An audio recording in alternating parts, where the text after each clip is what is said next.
Hi, everyone. Welcome to the San Ramon Valley Unified School District Board of Education meeting. We want to let the public know that we're video recording this evening's board meeting. The recording is being live streamed on the district's YouTube channel, and a link to the recording has been posted to the district website. I'd like to introduce myself. I'm Susanna Ordway, and for this year, I'm the president of the board. I'd like to introduce my fellow board members, Ken Mintz. Good evening. There you go. That's Ken. Then Rachel Hurd. And then we would like to welcome Laura Brett. Hi. And Shelley Clark as our two new board members, and who took their oath of office earlier this evening prior to closed session. Their oath was live streamed and recorded and can be viewed on our YouTube channel as well. Right now, if you would please join me in a Pledge of Allegiance.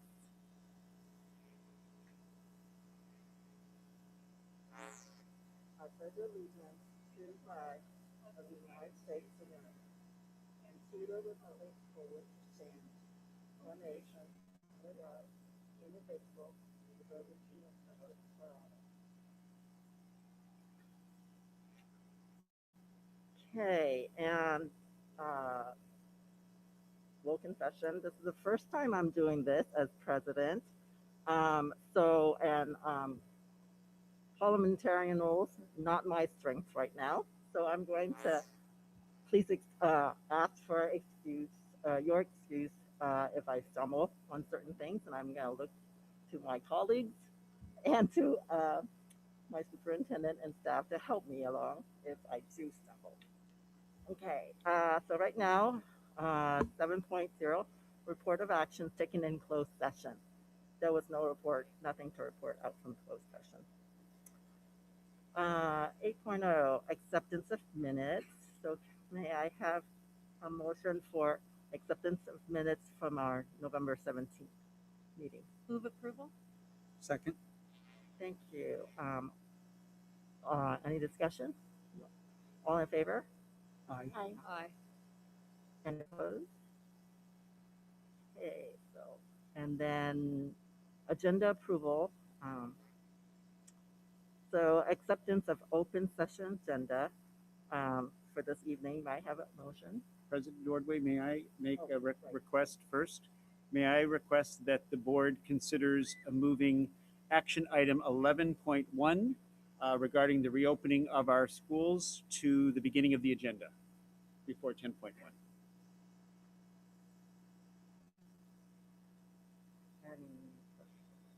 Can I move acceptance of the open session agenda with that change? Any A second. Any discussion? All in favor? Aye. Aye. Any opposed? Okay, so we're going to move our reopening to 10.0. Great, thank you. Okay, and then, okay, right now, need approval of a consent agenda. Okay, consent items are considered routine in nature and are approved by combining them into a single vote. Member of the board or the member of the public may request that a consent item be removed from the consent agenda to be considered and voted on separately. So, are there any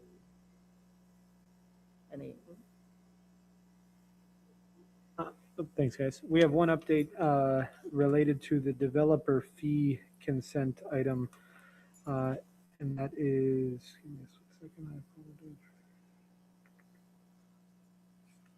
apologize. 12.10, 1210, yes, 1210. And that is, there was an inadvertent date of December 17, 2019. That date should be December 15th, 2020. It's in section 3 of the resolution.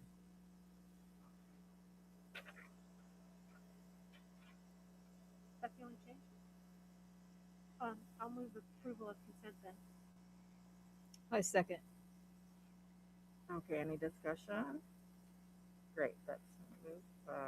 All in favor? Aye. Okay.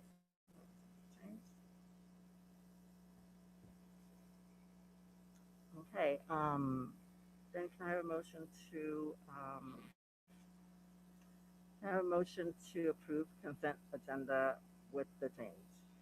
We just did Oh, we that. did the, oh yeah, okay, you guys are ahead of me.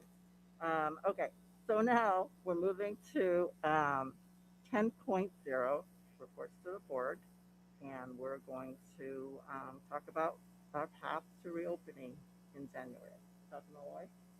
Thank you very much, President Ordway. I'll wait for the presentation to come up. I want to start by thanking our board, our community, our staff, and our students as we continue through this pretty significant process.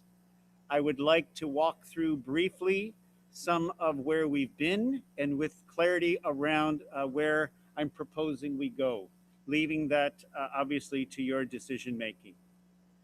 So needless to say, the work that's been happening over the last 9 months, but in particular the last 3 months from about September 20th or so, has included the following aspects. We've engaged in significant consultations that are continuous and ongoing. We have finalized MOUs with our 3 bargaining units, and we are grateful for the collaboration and work that happened there.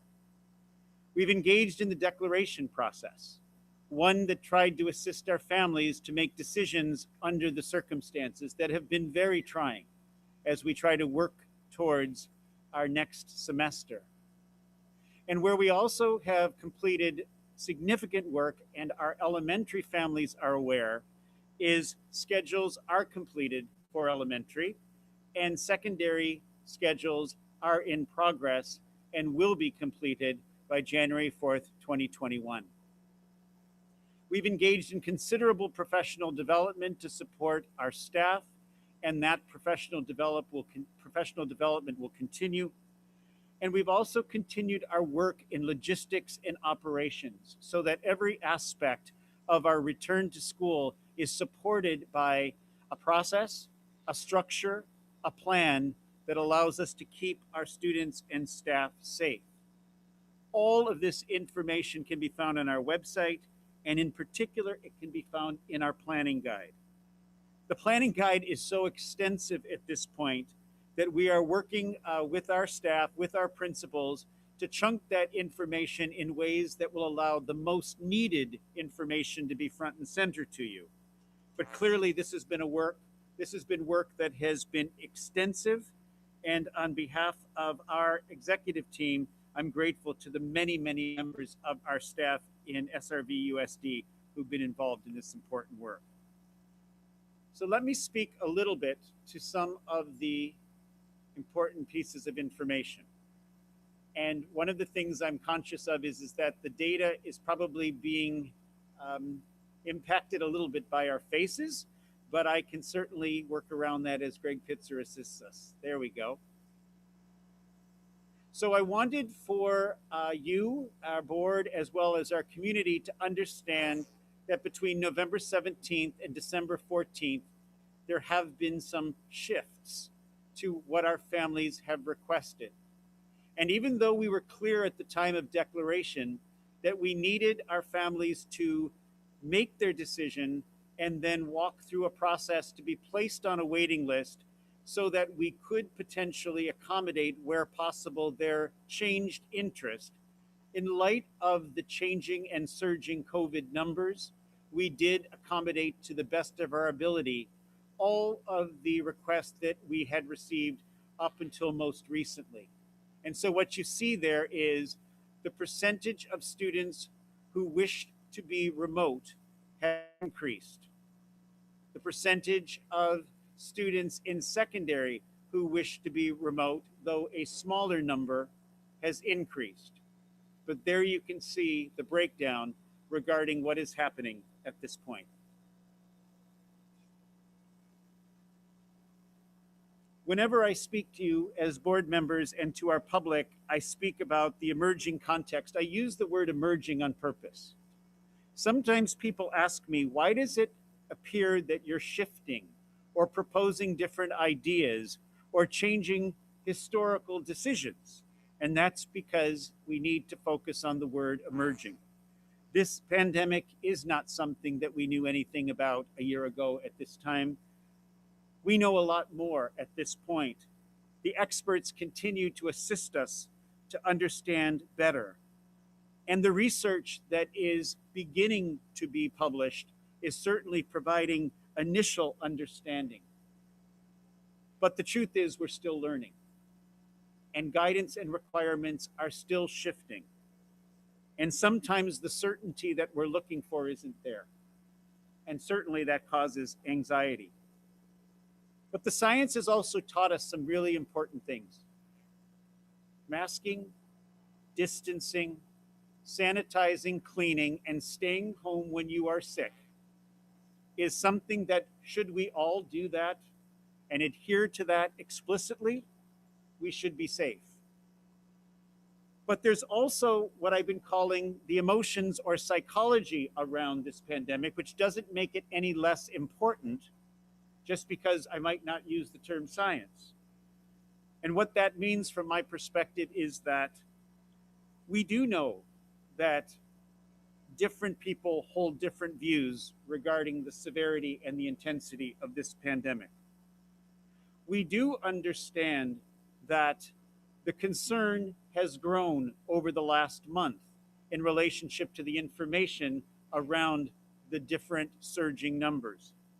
We also know that the stay-at-home order and the direction, if you will, to change Christmas or holiday traditions, as well as to potentially shift travel plans, is something that has certainly captured people's attention. And that has rightfully caused a reaction. And that certainly, I'm guessing, has connected to the data which I showed you on the previous slide. We've listened a lot to our students, to our parents, and to our staff. We've listened through emails. We've listened through meetings. We've listened through forums. I've visited advisory groups of students. I've been to a number of our staffs and their staff meetings and have hosted many opportunities for parents to share their perspective. And one of the things that, unfortunately, and it's no fault, it's just a reality, because of how complex and difficult this is, some of those discussions also remain difficult. And some of the views that people hold don't always align with each other. And sometimes the experiences can be pretty tough. Students, though, I want to focus on. They shared with us in a recent advisory forum that regardless of whether they stay remote or move to hybrid, they ask us to pay attention to how they're connecting with one another and their teachers. They're asking us to understand how we're assigning work and the volume of that work. They're asking for some assistance so that the screen time that's happening during the school day just doesn't merge into screen time in the evening, and that there's actually a lack of balance, especially with the stay-at-home order, which might take some of the healthier opportunities away. So we know that our students have said to us pretty clearly, continue please to focus on that human element, and they're very grateful that the work that our staff has done. Our parents have held very, very significant views. And each night, I'm sure your inbox is the same. I can read one email after another that are actually in contradiction to the one before that and the one after that. It doesn't make that truth any less important. It's just not one voice regarding how it is we should proceed. And frankly, I wouldn't expect that. It simply adds a complexity to the circumstances. Our staff has been speaking to us. And though this may not be everyone's experience, especially as we have moved into the purple tier, Many of our staff have communicated with me directly and have shared that they don't feel safe right now. They may be concerned for themselves, or they may be concerned for their family. And truthfully, I believe our board needs to hear that. We've also heard from our CTA colleagues who have questioned our ability to open on January 5th based upon our Phase 1 and Phase 2 strategy. This is also an important concern and consideration.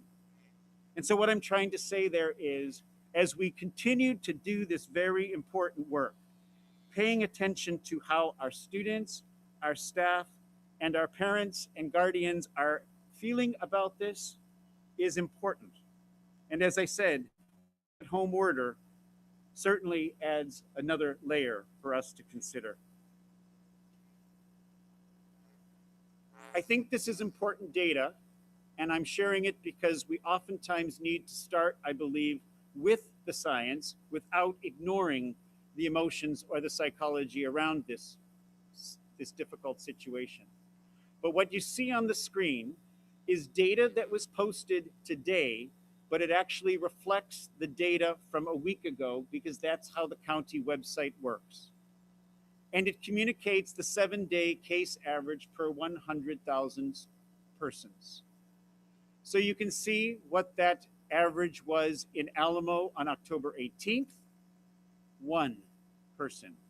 4.8, November 3rd, 26.6, December 6th. Danville, 4.6, 6.8, 26.2. San Ramon, 2.7, 5.7, 21.2. I share this data because I think it paints a picture of why many of our staff and families are asking us to consider it. I share it with you for your information. And this is the proposal for your consideration based upon what I have communicated. And I know as I share this, that this is not what some of our families wish to hear. But I do believe it's important for me to communicate it to you clearly for your deliberations and decision. I am proposing that on January 4th, 2021, all students, including the special day classes which are presently in session, will be remote until, or virtual, until Contra Costa County moves to the red tier. However, and I'll explain in a minute why, it still is very important for us to move to our new classes and teachers when we reopen school on January 5th. I'm also asking that we pause specialized small groups until at least January 19th so we can get a sense of what has happened in response to the stay-at-home order. That stay-at-home order presently is until January 4th. Data is supposed to emerge after that, and we, of course, have another board meeting on January 12th.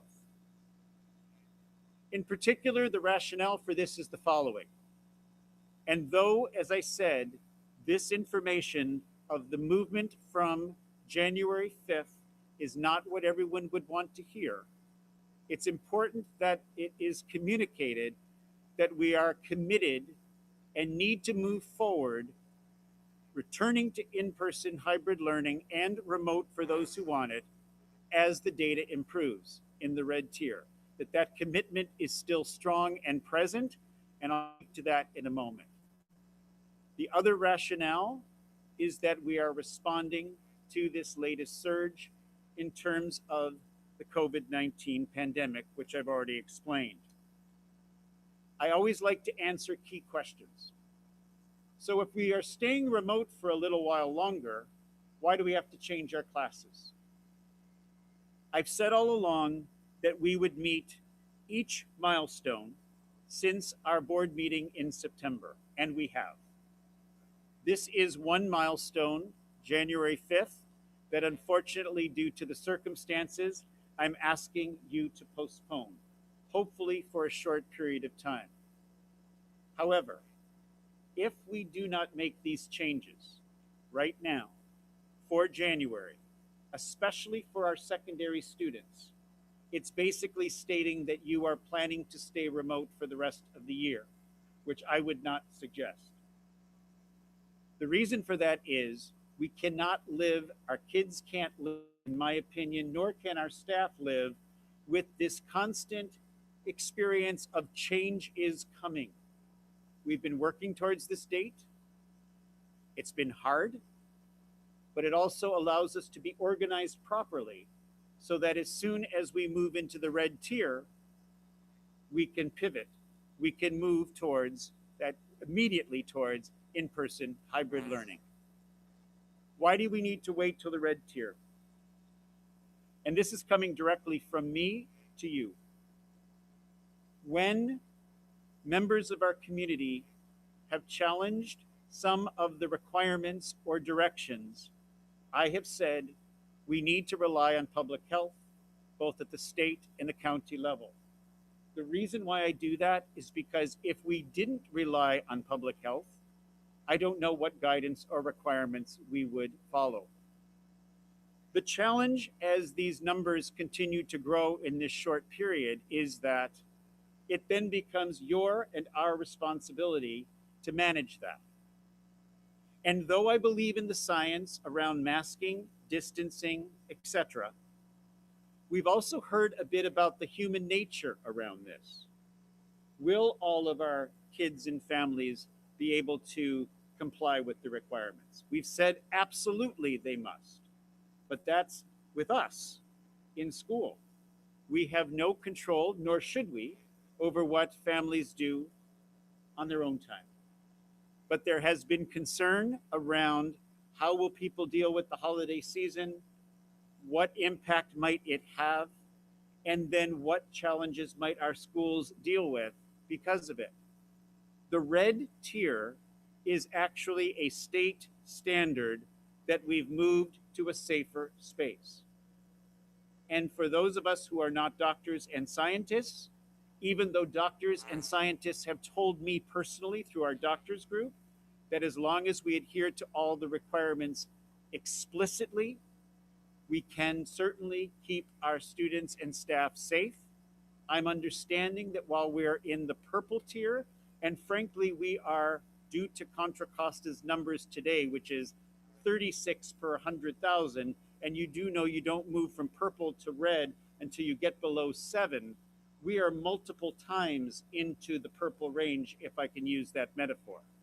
I'm not trying to sound alarmist. I'm just trying to name the fact that that is our truth at this moment. Why will our special day or English language classes be returning to remote? That was a hard deliberation because those programs and classes are in session right now. Our concern is that if we believe this pause is necessary for all of our students, certainly that includes our students in our special day classes and our staff in our special day classes. These are the programs these students are in. We know that for many students, remote is not as helpful. I certainly am hoping that our movement towards red tier is quick, and then we can return to in-school instruction for those special day class students and English language learners or those who need special intervention very soon. We're pausing specialized small groups just for 2 weeks, just to see what happens with the data. We understand that there's different guidance that the state has provided for specialized small groups, and we have used that guidance very effectively to this point. I will bring more information at the January 12th meeting regarding how we would potentially proceed with our specialized small groups. These questions are repeats from the past, but I think they are important. What is the process if you want to change your declaration? Please call your school site, and your school site leaders will help you get to the right person here at the district office. And even as we move into our break, we will be sure that our school phones have information should you need to contact someone. Again, schedules in elementary have been created. Schedules in secondary are being finalized. We will do our very best to accommodate, but as I've said all along, we have to work through the process, and I can't promise you at this point what it is that we can do, but we'll certainly do everything we can. When would we move from hybrid to full-time? Again, this is an important point for those who choose and have chosen in-person hybrid learning. We can do that as soon as the physical distancing requirement is lifted. And why is my declaration for the rest of the year? It's because, as I've said earlier, we can't go through this type of interruption again. We'll do everything in our power to soften, minimize, assist with this transition, but it will be hard for some or many of our staff and students, most importantly our students. And we just need to keep that in mind, which is why if we can accommodate a change, I've always said we will, but I've tried to be very clear that we can't promise. Some additional considerations before I close.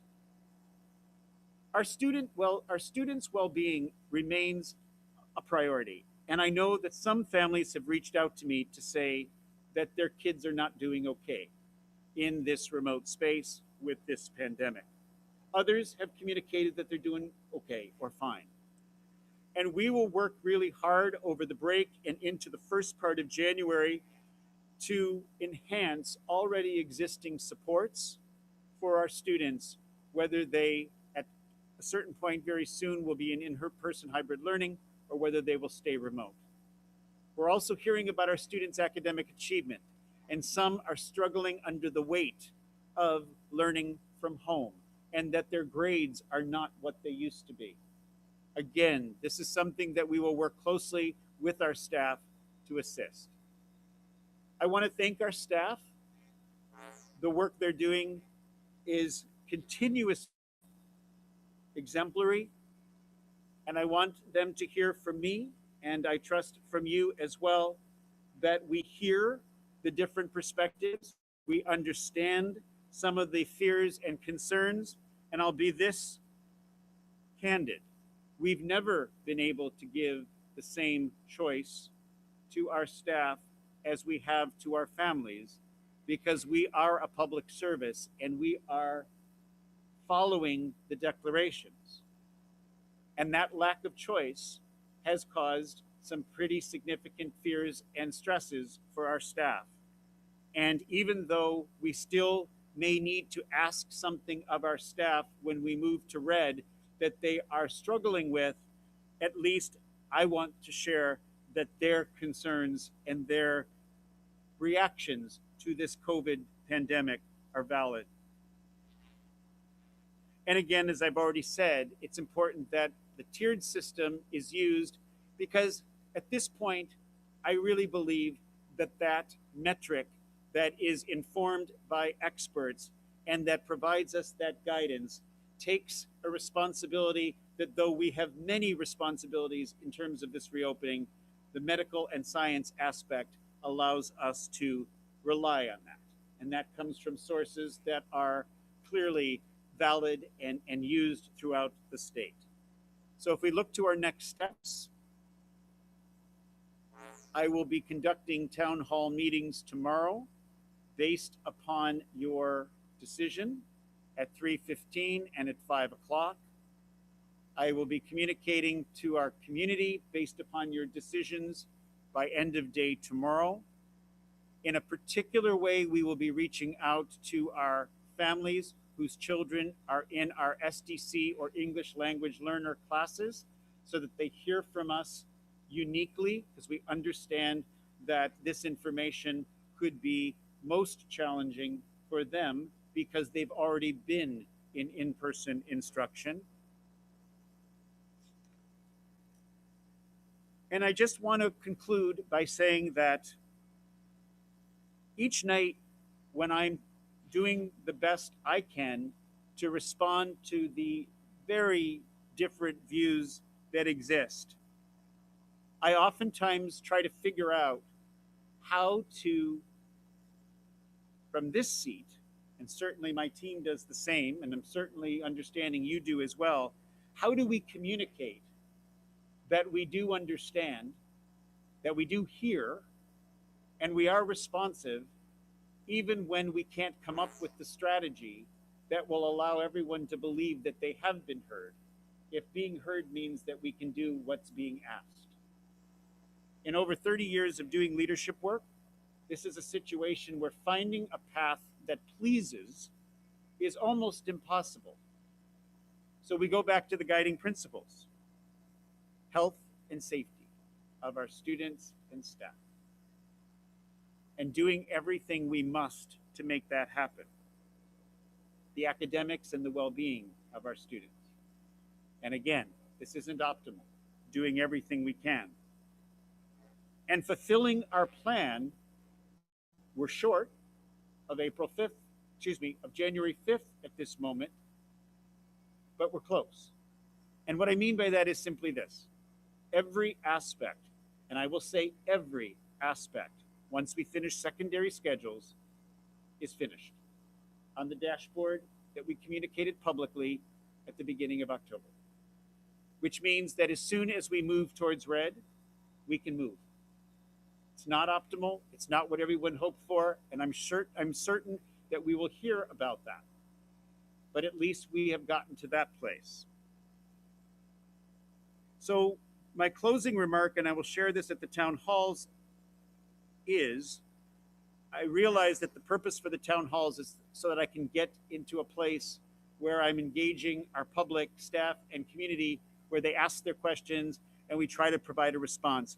And I know that our community is very engaged in this and certainly shares their voices, and we're grateful to hear them.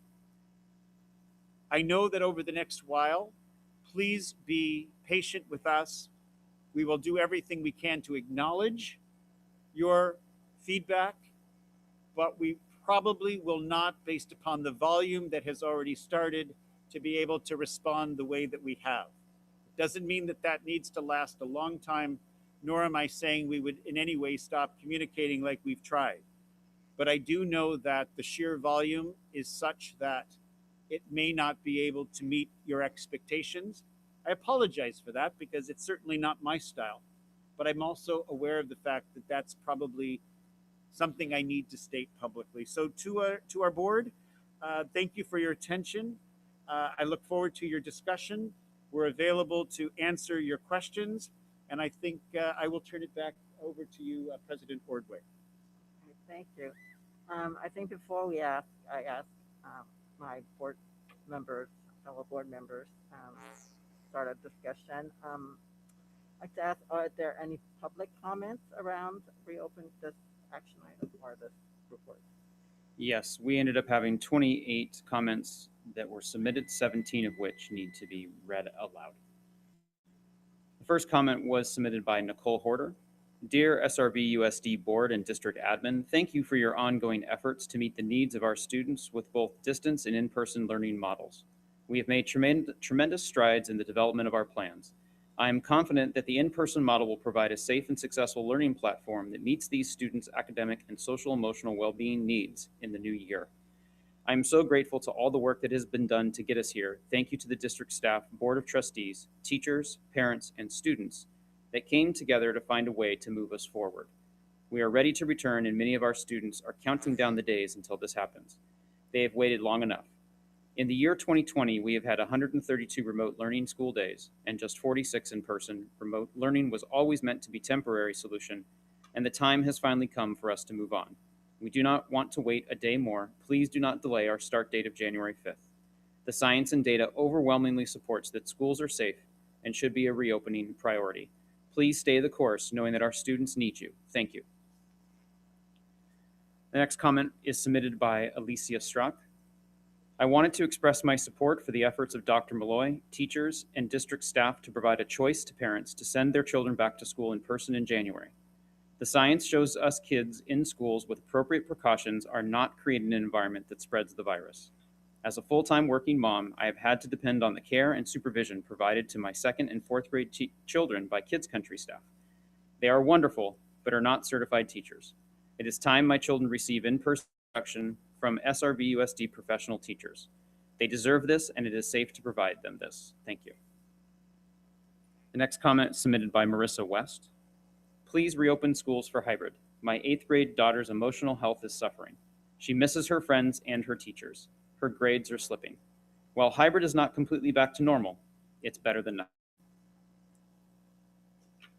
Next comment was submitted by Gary Levesque, who is a middle school art teacher at Charlottewood Middle School. Distinguished board members, as this semester draws to a close, I am beyond proud of my 180 middle school art students. They have successfully completed 95% of my semester curriculum and show great discipline in their achievements during this pandemic.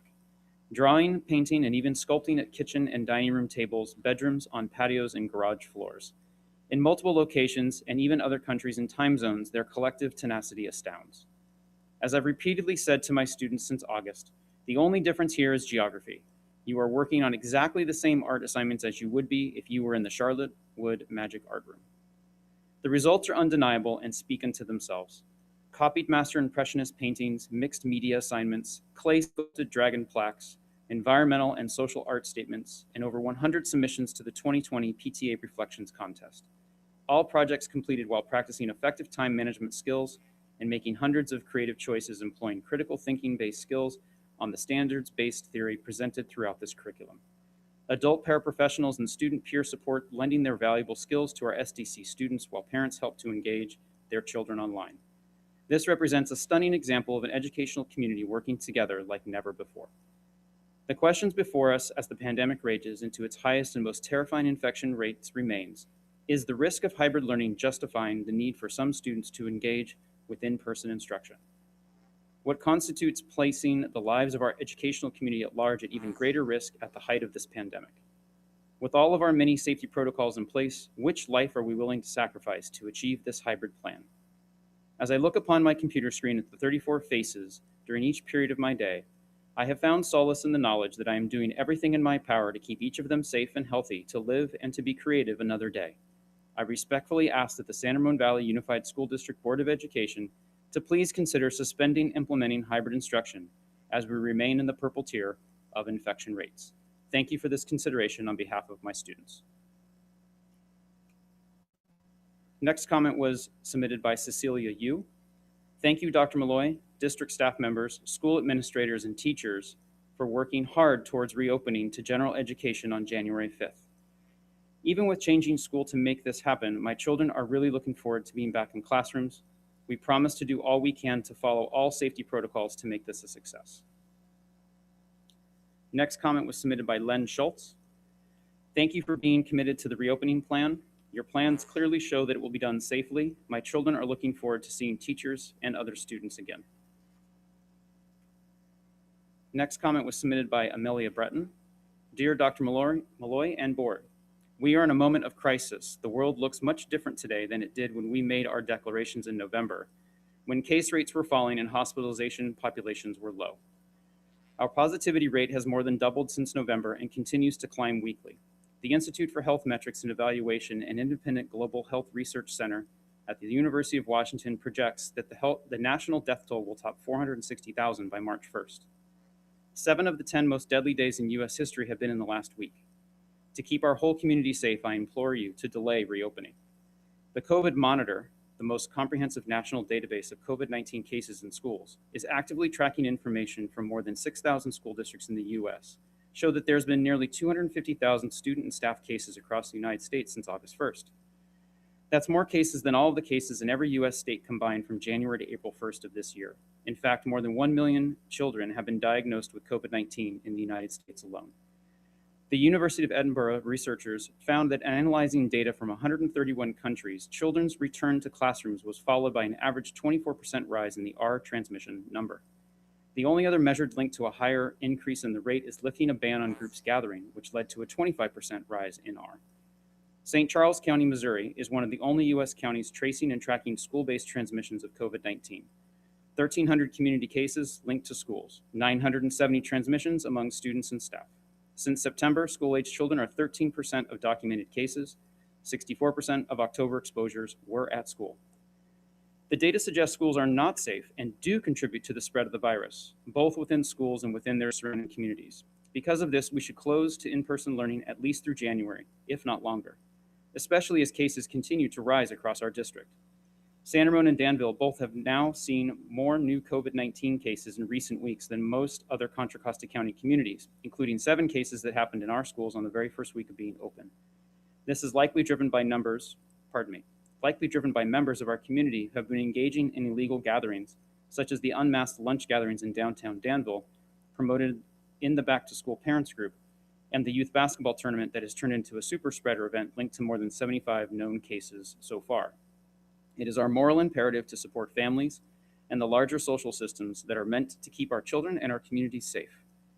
In order to do this, please consider the following new precautions for a safe reopening.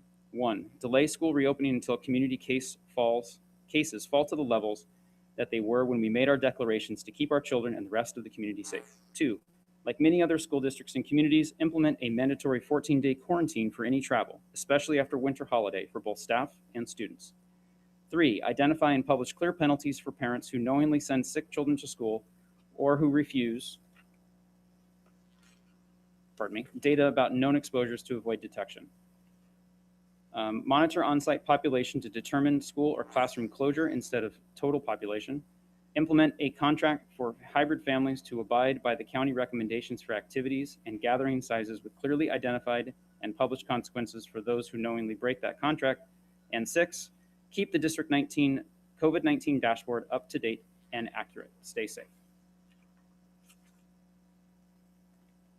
Next comment was submitted by Wendy Hagan. Just want to say thank you for working so hard to get our kids back to in-person school. We appreciate the choice. Our kids need the choice. We can do this safely. Thank you. Next comment was submitted by Joanne Smith. I wish to express my appreciation for all the work that both the board and teachers of this district have done this last semester and acknowledge this has been easy for no one, not students, not parents, not educators. However, the push by board to reopen the schools come January is not a wise move, and I urge you to reconsider this decision. The recent outbreaks at the Del Amigo site, which was operating under the best of circumstances with a small distance and fully equipped with PPE population, was concerning. Even more concerning was the lack of immediate communication about it to either staff or parents. The COVID-19 dashboard has consistently lagged in reporting known cases, and for a virus that only takes 15 minutes of close contact to result in an infection, this communication delay is an unacceptable risk.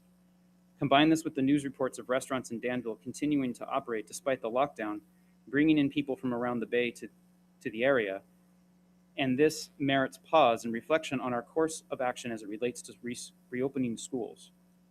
I hope you, Dr. Malloy, and the board will take time and do so. Next comment was submitted by Lynn Tripp. Good evening. I am an autism specialist in elementary school. I work with moderate to intensive learners. I went back into the classroom under Tier 2. I was told by Nadine that there would be 6-foot distancing and masks worn by students the entire day. I did not agree. I have 30 years of experience. I know my students. Nadine guaranteed me it was safe, so I went back. Day 1, November 17th, students are handed off from parents. We walk to class hand in hand. These children are runners. Once in the classroom, there was 0 distancing between students. Masks were chewed and spit on. Students are going from one class with para to another, mixing core groups. We went out to recess in another class that could not wear a mask and distance, all on the same equipment. We also have lunch with another class that cannot wear masks or distance in the cafeteria. In 4 days, I was sick, fever and sore throat. I had a COVID test. Thankfully, it was strep throat. No one in my household is sick. I got strep from the school setting. So if you can get strep at school, you can get COVID-19. Because of the cognitive level of these students, they cannot wear masks or distance, putting everyone on campus in danger. I have written to everyone from teachers to the superintendent with little or no answers, just more smoke and mirrors. The district is also not being transparent on COVID numbers. On the dashboard page, the district stated there were 69 students and staff at Del Amigo. 8 contracted COVID, making it 11% positive. The problem is there were only 12 physically present in class. The rest were remote. You cannot count people not in class. So it was actually 69% of the class and staff. They finally closed that campus. The student that was infected came to school sick for the first day. The family was already sick. The student was sent home and told to see a doctor, not to return until released. The student came back to school the next day with a fever again. The student tested positive along with his family. It is now spread to para and student's family. The district guaranteed this would not happen. Parents were told not to send students sick and conduct a check their student before sending them to class. Day one, this process failed, and the district is sweeping it under the rug.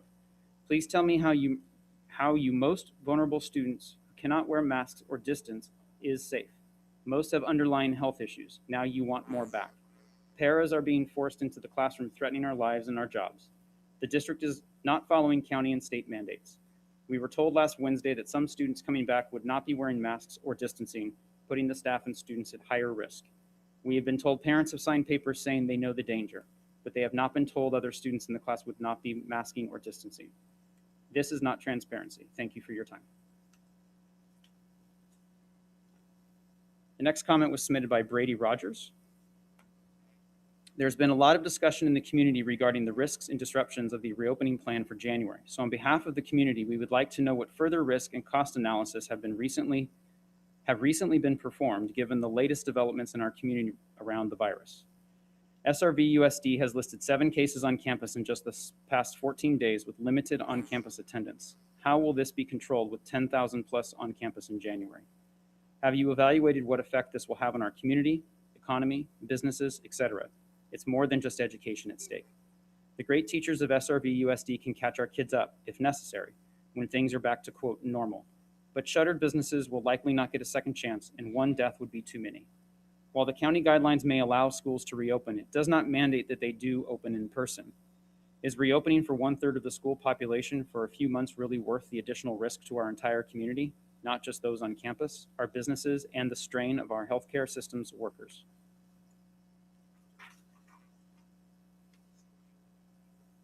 Next comment was submitted by Sarah Finney.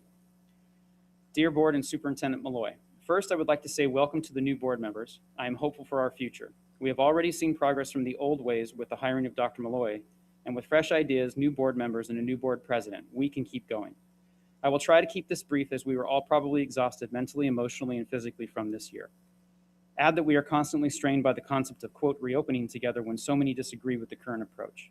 I implore you to stop the reopening of our campuses immediately. Many other neighboring districts have already paused. Now is not the time to risk our community to satisfy such a small percentage. Your own reopening guideline posted on the website, page 7, talks about reopening to all in the red tier, yet here we are in purple for a month, rates climbing, and our community picking remote at the majority. As of November 18th, email, elementary at 59.7%, secondary at 72.5%. The increase of parents now begging to switch to remote, some sites being fully remote, we should not be reopening. If we follow the science, we are seeing that children are and can get infected. This is no longer the case of choice or want, but about what's safe for the entire community. This county, state, and country is very much in crisis with COVID-19. Our area has been an extreme uptick in cases since October after being steady for months, with 458 cases in the last 14 days in our communities. Our county has been in purple tier for over a month with almost 18 new cases per day, many of which are coming with the school district community. Hospitals in our area are reaching capacity. This is not the time to strain the system more. Since your dashboard came online, we already have 15 cases across 32 sites with limited population on campus. That's already approximately 19% of sites already with infections, 7 school sites, 38 sites tracked. Again, please pause the reopening. Here are some of my concerns and asks. 1, make an accurate and accountable dashboard. This dashboard needs to reflect the facts. Never should a dashboard or metric be made to ensure it, quote, wins. Currently, the population and the percentage are not populated, so we have no idea to see true percentage of infection. 2, use population on campus, not total population when counting the infection rate. In some cases, when using total population, you could have an extremely high rate on campus, but falsely show the data as positive when using total population. Example, DVHS with 6% population on campus can have a 50% infection rate and still look like it has artificially low infection rate against total population. 3, with the current surge and the complete disregard for the current and past COVID mandates, it is unsafe to risk any student, teacher, or staff with on campus. There have been multiple staff openings stating online and in parent forums that they have no intention of following mandates. Regular events of gathering posted on an all-pro on-campus Facebook page, openings stating they will not follow mandates. I understand not all in-person parents are behaving in such a manner, but it only takes one bad egg to spoil the bunch. This is not a safe time to be pushing forward, especially given the complete disregard for the seriousness of this illness and current surge in the community. 4, the self-assessment symptoms check needs to be an app that provides a record to the district. There needs to be accountability and consequence placed on parents who don't follow this. Trust should be earned, and our community hasn't earned it when it comes to sending sick children to school.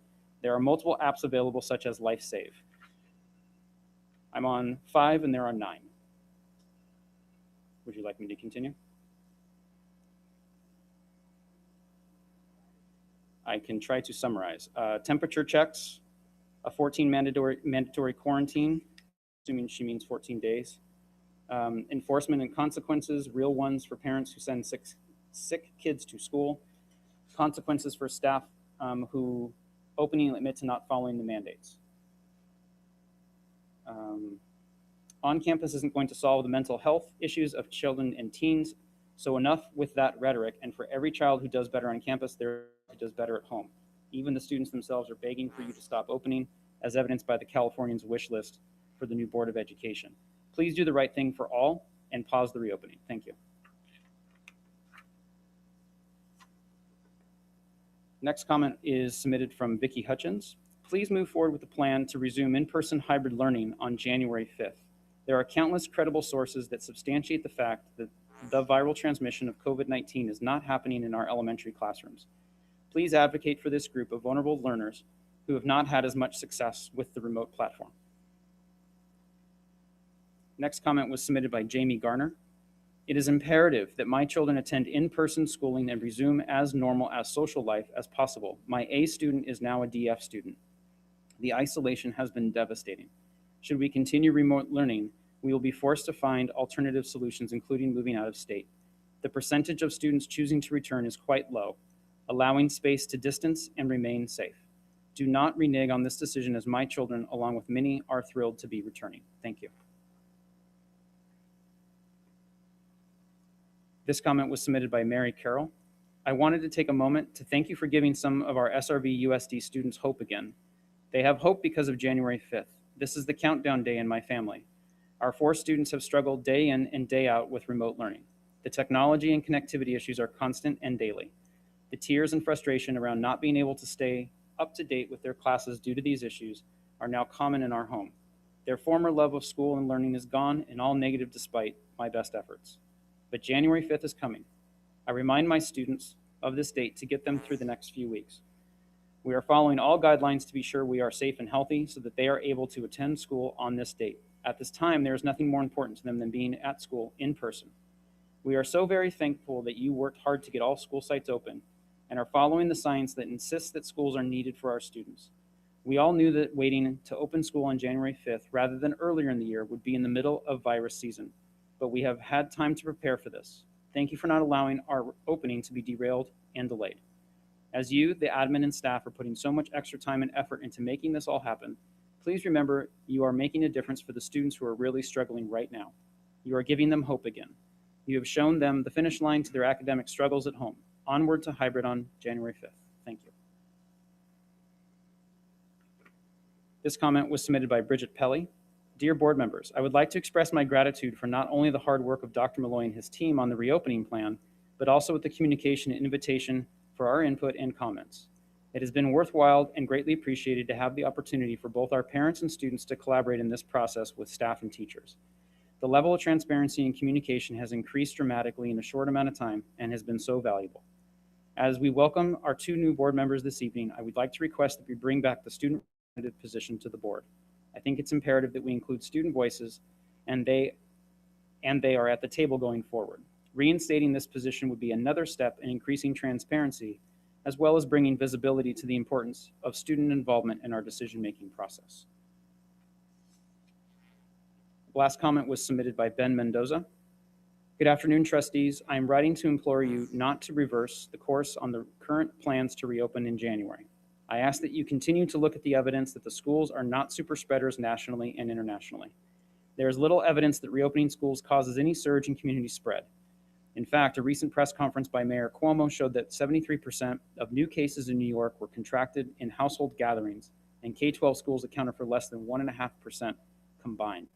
The CDC has stated that if a school has the ability to implement 5 key mitigation strategies, then they are at the lowest risk of transmission. 1, consistent and correct use of masks. 2, social distancing to the largest extent possible. 3, hand hygiene and respiratory etiquette. 4, cleaning and disinfection. 5, contact tracing in collaboration with local health department. Our school district has put a lot of effort in conjunction with our local county health officer to ensure that reopening safe as possible implementing these same strategies. I trust that our efforts and adopted measures far exceed what other schools are doing throughout our nation. Many school districts are open and have been open with metrics similar or even higher than what we are experiencing currently, and there have not been any significant spread. Meanwhile, many of our students are suffering. There are a record number of students failing multiple classes.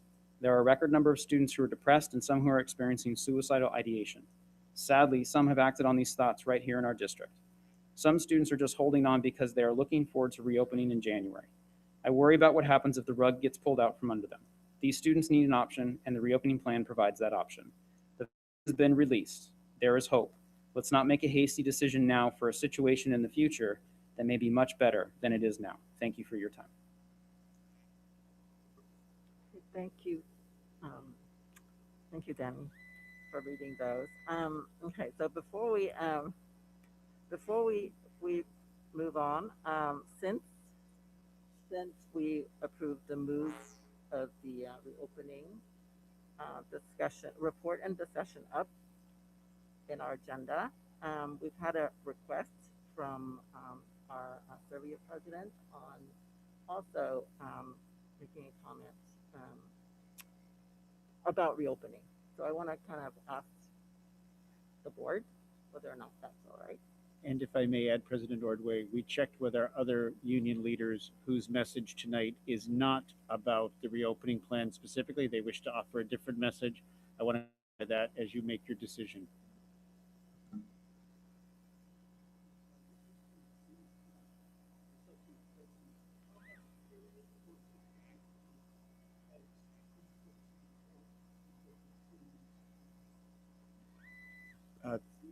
It is my understanding the president has asked 4 members of Serbia to take a portion of her time, and so it is actually the president's comment. So the question you have to deliberate is, because we changed the agenda, the request is that it makes more sense here, but it's up to you because it is still the president's comment. It's not public comments. Given that it's a change in the agenda, I think it's fair because we had published the agenda this way. The Serbia president could have put in a public comment on this issue, and then so I think in fairness,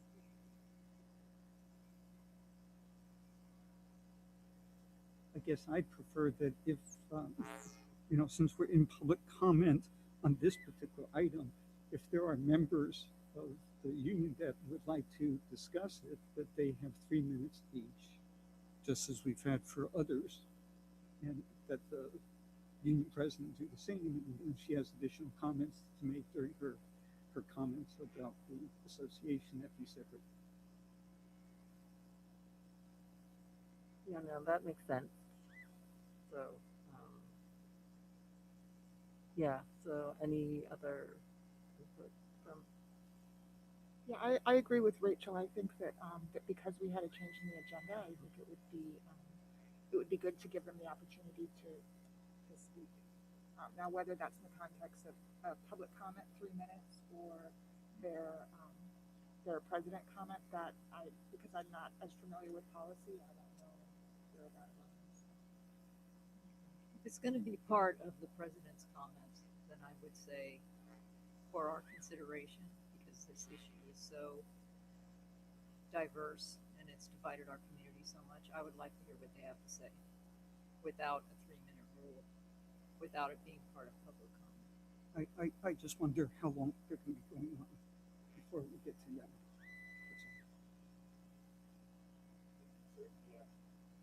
We can certainly ask that question. At this point, we've talked about revising our public comments and other type presentations for January. We actually, in light of everything we've done, haven't actually done that yet. So I don't have the answer, though I'm sure we could, if it's your interest, to ask Ann Katzberg to speak about what she had in mind. That's up to you to decide if you want to do that now or if you wish to do that at this schedule. I will say that I caught the agenda late. I really believe, obviously, that this needed to be first, but unfortunately it had already been made public. So I do need to say that had I done what I needed to do, it would have been shifted before the public saw it. I will just offer that from my seat, but again, you have to decide regarding the agenda. Well, I think that it's actually kind of cleaner of the idea of what Rachel had provided, that if the speakers, Serbia teachers who are speaking, can now speak towards reopening, but again, for the fairness of the other public comments that was read, should keep to 3 minutes, and then of course Anne can also give her comments under association president's report outside of this. So it sounds like See, that's the part that I just want to make sure we're doing this fairly, because there were items that we just read that were cut off at 3 minutes. And if it's being done as association president's comments, there's nothing stopping someone under our current practice for each of these 4 people to go on for 10 minutes apiece. And since if it's going to be treated as public comment under this item, I would just ask that each of them stick to a 3 minutes time period for their comments under this piece right now. Yeah, that's what that's my view. And I understand your point. The problem is they probably already prepared their comments and were coming in with the expectation that they were going first and we would hear what they had to say before we deliberated. I agree with you that it's not exactly fair, but at some point we have to look at overall what's fair. But I would like to request that if we do go forward with, as I was suggesting, that it's no more than 5 minutes, 4 minutes, whatever each. At this rate, we're going to spend as much time talking about it as it would take for them to do it. So I think, yeah, I think the majority is okay with, with the reading.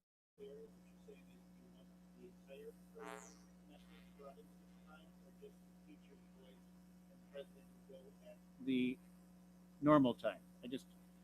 Just because I think from what Ann Katzberg has shared with me, it's one presentation that has 5 parts. So it's your call if you want one presentation with 5 parts, keeping an idea on time, or if you want them separated. Again, I think that I just have to take responsibility as being the person who asked for the agenda change. And so I understand that this is a little bit unprecedented that way. Well, if it's one presentation and it's all on reopening, probably should do it that way, right? Okay. Yeah, I agree. So then I think what you've decided is that our Servia president and colleagues will go now.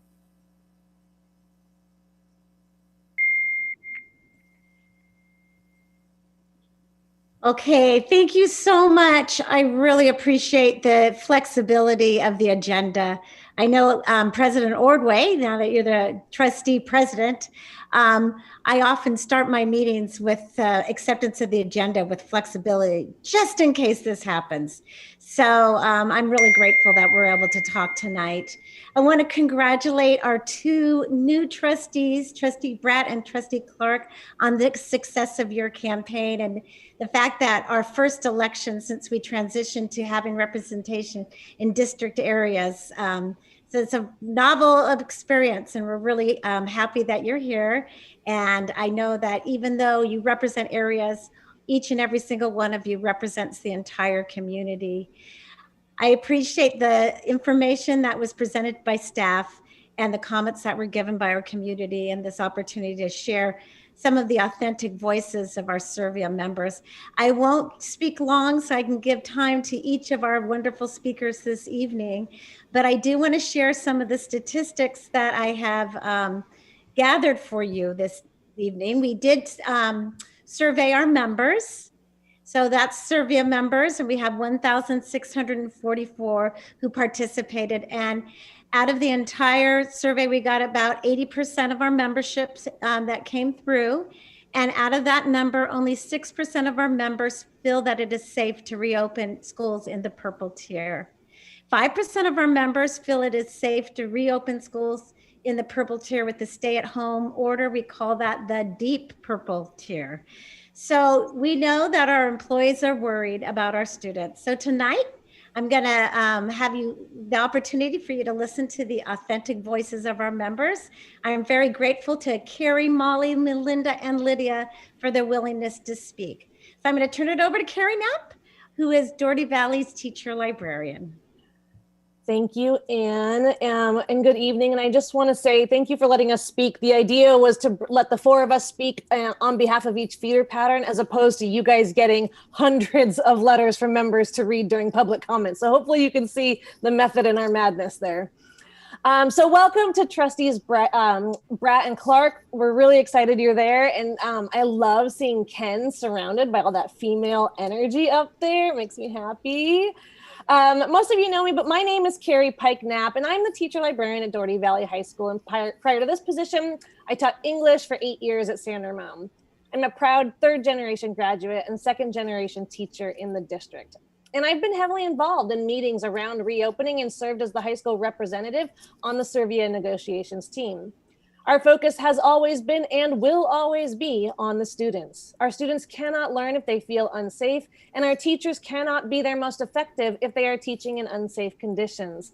We all know that our teachers' working conditions are our students' learning conditions. So as I read through the myriad comments from my colleagues throughout the entire Doherty Valley feeder area, several themes emerged.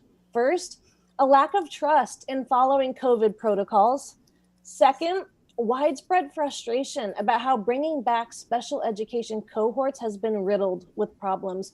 And third, affirmation that the new hybrid schedule is not what is best for kids, which all boils down to the main theme expressed, which we're talking about right now, why open January 5th. So regarding COVID protocols, many of our colleagues do not believe that the community at large can be trusted to do what is required. As one middle school teacher wrote, quote, "There is plenty of documented evidence in police reports, the news, and social media that people in our community will not wear masks or socially distance, will have large gatherings, and will break the law by not adhering to county health orders. If adults in the community cannot follow the protocols, they will be the ones spreading COVID to the students. So we ask, is this a risk we want to take?" Then widespread frustration with the handling of our special education programs was very clear throughout the Doherty Valley. As one middle school teacher reported, quote, "It was questionable behavior by the district office to put ELL and SDC students on campus quickly without appropriate plans and staffing in place just to consider these campuses open. Being ethical means acting in the spirit of the law, not just the letter," unquote. Ethically, it's either safe for all or safe for none to return, right? Teachers also reported asking for on-site training repeatedly and getting zero responses to their answers. Additionally, we have SPED teachers who do not have the number of paras they're supposed to have, or paras that have been hired from an outside agency at a higher pay rate to fill in without being trained. This is all in addition to inadequate nursing staff, students eating indoors with masks off, students pulling their own and one another's masks off, etc. The list goes on, but I'm trying to be brief, especially even briefer now. Our staff at Doherty Valley, or in the Doherty Valley, do not feel that we're providing a safe environment for our special education students. And lastly, the last point that was made clear by many was that the new hybrid schedule is not what is best for students. As the high school representative in negotiations, I went on record stating that high school teachers cannot support this schedule. It is not what is best for students. The schedule was approved despite my dissent. But there are elementary and middle school teachers who are also in agreement throughout the Doherty Valley. One elementary teacher said that, quote, "Distance learning is challenging and often frustrating. That being said, I get to see my whole class every day and we've bonded through the screen. Why upend the bonds we've worked so hard to create? Our kids are not falling behind. They're surviving a pandemic," end quote. Why cause more disruption to these sweet elementary kids? And a middle school teacher really drove the point home when writing, quote, "The hybrid model is not going to serve the students that have a majority DF grades and are disengaged from school. 2 days of asynchronous is even worse than 4 days of remote. We should be inviting a much smaller group of at-risk students to be on campus for their online classes based alone on academic failure to learn. The hybrid model does not address the students we are failing to educate and does not provide equity, end quote. So did we really find the best solution for our students in this hybrid schedule? Given the parameters we were faced with? Perhaps, right? But it seems what we're doing currently works better. Why not keep to remote learning, but bring in more small pods of students who need it? And in conclusion, the Doherty Valley community is very proud of the teaching and learning that is happening in its current format. With such low numbers of students wanting to return, 4.5% at Doherty Valley, for example, why disrupt the learning groove, as one teacher wrote, with a disruptive hybrid schedule that isn't what's best for kids, not to mention forcing it in an environment where protocols are either not understood or not being followed?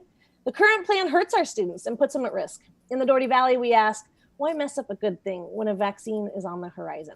So thank you very much. I'm going to pass it on to my colleague Molly Lean to talk to you about the Cal High feeder area. Thank you. Molly, you need to unmute, love.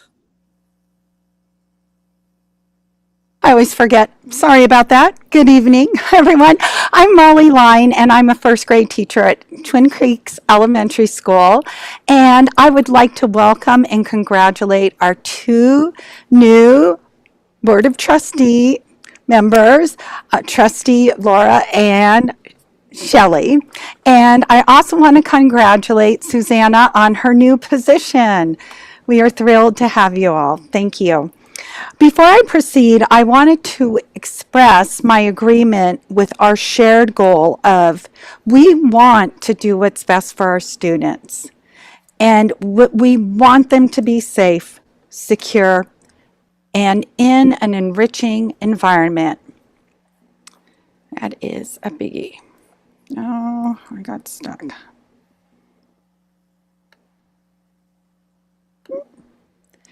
I do not discount the very real struggles many of our students are experiencing with mental health and declining grades. We recognize that.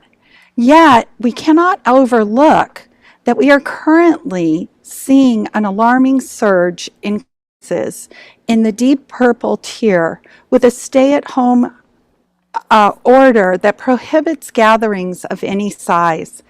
This is a reality we face and the trajectory that we are on. I'm here today on behalf of our Cal High feeder schools to present their voices, their thoughts, their rising anxiety around reopening schools under the current pandemic conditions. A few teachers have even stated they are downright terrified. It feels as if we are trying to complete a complex rocket launch without a rocket. With this being said,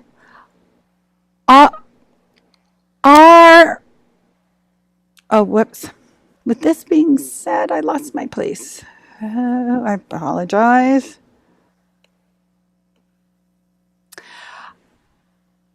Of what data determines.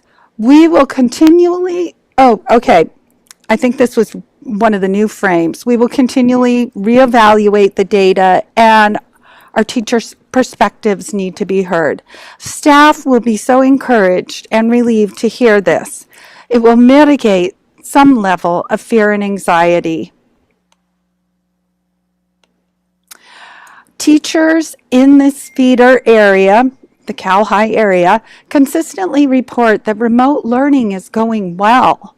It has been a Herculean task to undertake, to learn new platforms, troubleshoot, and navigate the obstacles while also learning an entirely new pedagogy. We have embraced the challenge and adapted the curriculum and the instruction to maintain a very high level of learning. An Iron Horse Middle School teacher asserts, We have worked tirelessly to make the transition to remote learning as seamless as possible for our students. We have worked nights, weekends, summers, vacations, found opportunities on our own for professional development. We do this all because we love our students. We value our profession, and we know our kids deserve the best. While we know virtual is not the same as in-person learning or teaching, staff agree distance learning is going well right now. We have hit a stride with remote learning for both teachers and students. We have figured out how to manage and stay engaged. Notes a teacher from Cal High. Our teachers are resourceful, creative, and innovative. Students have been productive and are making progress. They have developed relationships with their teachers, established routines. They've established resilience, forged bonds, and enhanced competencies that may be vitally important to advance in our new world of the 21st century. Sorry, it's taking a little long. In reviewing 72 pages of data, a consistent pattern of concern was revealed throughout with our instructors. Our educators, who will be on the front lines as the doors open in January, are grappling with the thought of reopening amidst a very explosive phase of the virus. We love our students. To quote an elementary teacher, we'd gladly take a bullet for them if it meant saving their lives. However, we are not willing to risk the lives of our family members, ourselves, and potentially put other children at risk. Many special education teachers are concerned about being at school while in a purple tier. There are not school plans in place. There are no answers to coverage. Working with multiple cohorts, attempting to maintain distance and masking is not an easy task, which has proven ineffective thus far. Our speech and language therapists are further concerned that the in-person with a mask on hinders their ability to deliver optimal instruction effectively, since they must model their exercises. Another speech and language therapist who works with the most severe nonverbal students shared an extraordinary story with me on the gains of the students that she has been working with. She's been working with them ongoing for years, but has never seen the growth that she has this year. She is now in the virtual format, not only working with the child, but collaboratively with the parent. The parent is getting hands-on experience on how to deal with behaviors, how to distinguish meltdowns, how to help that child communicate. And not only that, she's gotten several parents on the assistive technology device, and for the first time in years, they're able to use it, and this has been a pathway for their children to communicate. So that is a remarkable stride. Parents have partnered with her and advanced their child's skills in ways that were not possible before. A Walt Disney elementary teacher notes, "I don't believe the precautions and procedures are obtainable. I am teaching 5 days a week currently in remote, 100% of class time with the hybrid model. I will see them 3 days. Hybrid learning is a compromise that makes teachers only 50% effective at best. Remote learning is a far better alternative. We are not asking to shutter our doors forever. We are simply asking that you please reconsider sending us back to the classroom during a surge of lesser magnitude. Not at this time. Did I already read that? Yep. Additionally, a Cal High teacher notes this decision has created an impossible situation. I can be loyal to my job or respectful to my family, but not both. Questions another. What will we do when teachers are out and on quarantine or suspected of COVID and on quarantine? There's certainly not going to be enough subs to fill them in. And in other parts of the state, schools have shut down because they don't have the teaching staff to teach because they're all sick. A third teacher asked, is this really in the best interest of our students? In summation, I return to the rocket launch analogy. Do we really have all the systems meticulously coordinated to ensure a smooth launch to opening? Though we have been assured that the plans and safeguards are in place, does it make the most sense to launch at such a complex, high-stakes time or plan as we face the most serious level of a public health emergency? Thank you very much. I'm not sure who goes next. Oh, I go next. Thank you. okay, Molly. good. Thanks. Good evening, trustees. My name is Melinda Daly. I'm an 8th grade core teacher at Stone Valley Middle School. Thank you for allowing me the opportunity to speak tonight. And I'd also like to take a moment to welcome our 2 newest board members, Trustee Clark and Trustee Bratt. I'm sure this isn't exactly what you envisioned your very first meeting would be like, but I'm glad to see you here. I'd also like to preface that I did not anticipate the motion being proposed before my turn to speak, so I've had to make some quick edits. But that's okay, because every teacher knows how to scrap a lesson plan if need be and move forward. Tonight, I'll be speaking on behalf of the Monte Vista feeder area. And based off of the feedback from my region's comments from our employee survey, I'm speaking in support of the motion to pause the return to campus. We do not feel that it is safe to return while Contra Costa County remains in the purple tier, and we are asking you to please reconsider having students return on January 5th. I'd like to be clear that January 5th is a main cause of concern for our members.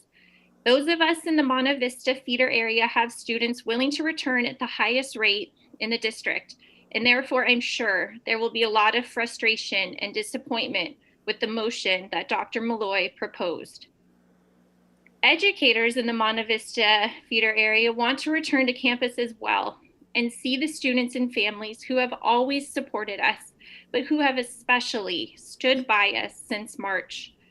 The amount of emails I've received saying, I can't imagine what this is like for you, or I know this must be tough, really helped as I navigated my way through remote learning, and I know my colleagues have had similar experiences. And though I never thought I'd miss crosswalk duty or the unique aroma of a middle schooler, I know I'll be overcome with emotion when we're able to return safely. We know that some students are struggling in this environment, and that simply breaks our hearts. We are not an all-powerful special interest group determined to keep schools permanently closed. We want to return to campus when it is safe. However, please understand that the majority of us do not feel that January 5th is the day that represents a safe return to campus. I'd like to elaborate on why we feel that way. As Dr. Malloy mentioned, we are currently under a stay-at-home order from the governor, And also, as mentioned before, our county is in the purple tier, which is the highest possible and represents that the virus is widespread. The numbers are worse than they were in the summer when it was determined that we should be remote. It is confusing to our members as to why we are being asked to return to campus in this situation based what is currently unfolding.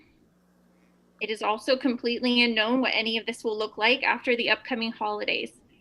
What if it is worse in January than it is now instead of better? All of the uncertainty only adds fear and anxiety to the stresses of preparing for the transition to hybrid. Lastly, another important message from the members in my region, which my colleagues have alluded to, is that although remote learning has been challenging, we have found ourselves in a good rhythm and are proud of what we've been able to do as educators. If we need to remain in remote learning until it is safe to return, we will continue to rise to this occasion. We will not let you down. The Board of Education made the unprecedented decision to close in March and the difficult decision to begin remotely in August. Tonight, we are asking you to make the safe decision and support the motion to pause the return to campus. Thank you. I yield to Lydia. Thank you. Good evening. My name is Lydia Schneider, and I'm a very long time teacher in the district. I work with all our newest colleagues as one of the coordinators of the teacher induction program, helping new teachers earn their Clear California credential. I'm also co-chair of our Peer Assistance and Review, or PAR program, for those tenured teachers who need extra support to grow their teaching practice. And I'm a member of the Executive Board of SRVUSD. I'm here to give voice to the teachers of the SRVHS feeder area and to add my own perspectives on the issue of reopening schools. But obviously, things have changed with the announcement by Dr. Malloy. In my prepared speech, I promised not to be redundant, and it appears to be almost impossible not to be redundant. But I want to give voice to the teachers who have spoken loud and clear and expected to be heard. Although I'm sure they're all very relieved that what they've heard so far has been in agreement with their perspective. I have the refreshing position of being in total agreement with what has already been said by both Dr. Malloy and our teachers. We have to keep changing based on the data that's coming in. We must be ready to do quick moves in order to respond to the needs of our students and the needs of our teachers. And we have to respond to the COVID numbers, which Dr. Malloy is doing. And I'm so appreciative of that. I do want to give some voice, though, to the teachers' quotes that I gathered, because I feel like I owe it to them. And I promise I'll be quick. We are on the cusp of that vaccine that will hopefully open our world again. But we also are obviously at our most vulnerable the first day we come back from winter break. That's been said over and over. I know that teacher anxiety and parent anxiety of those people who agree with that perspective is going to reduce.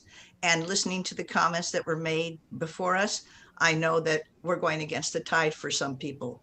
But the district that I'm representing, San Ramon, has one of the highest requests for hybrid.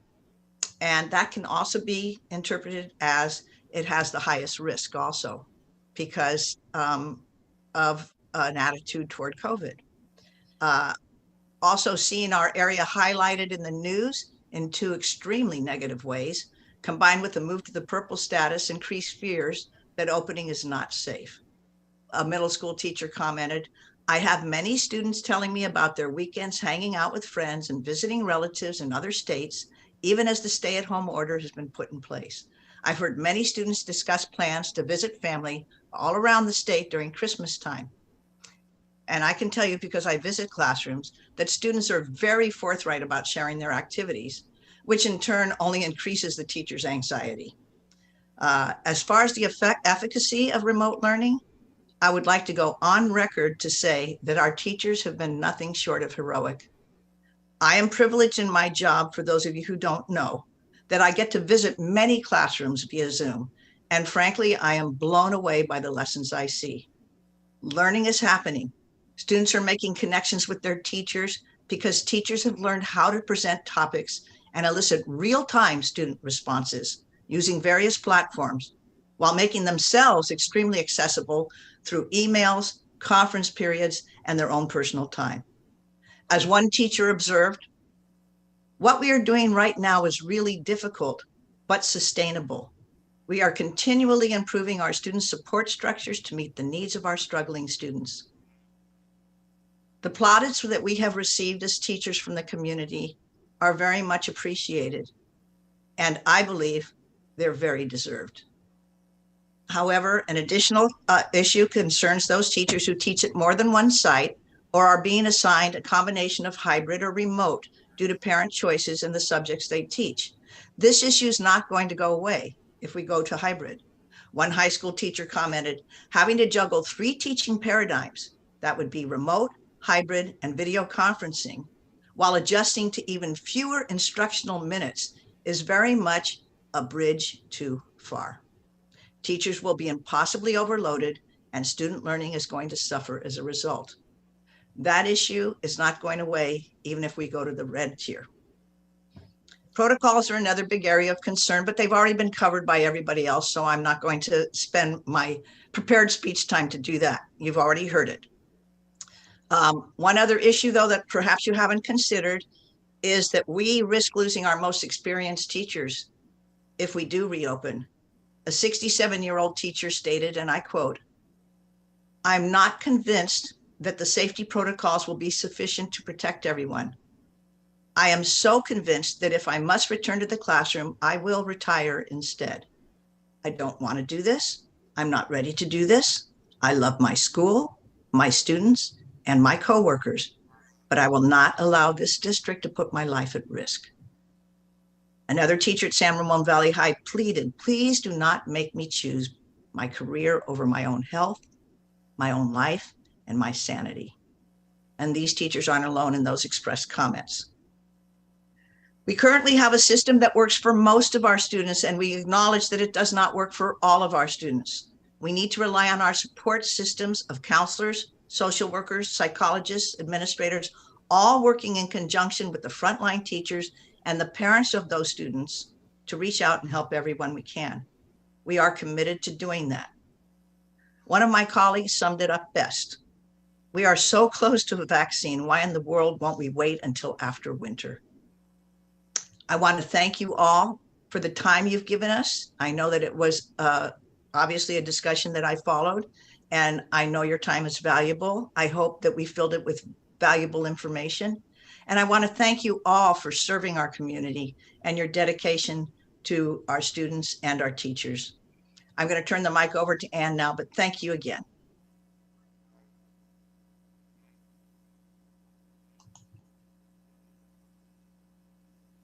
Thank you so much to all of our SRVUSD members that spoke this evening. And thank you so much to the board for your consideration. I appreciate it very, very much.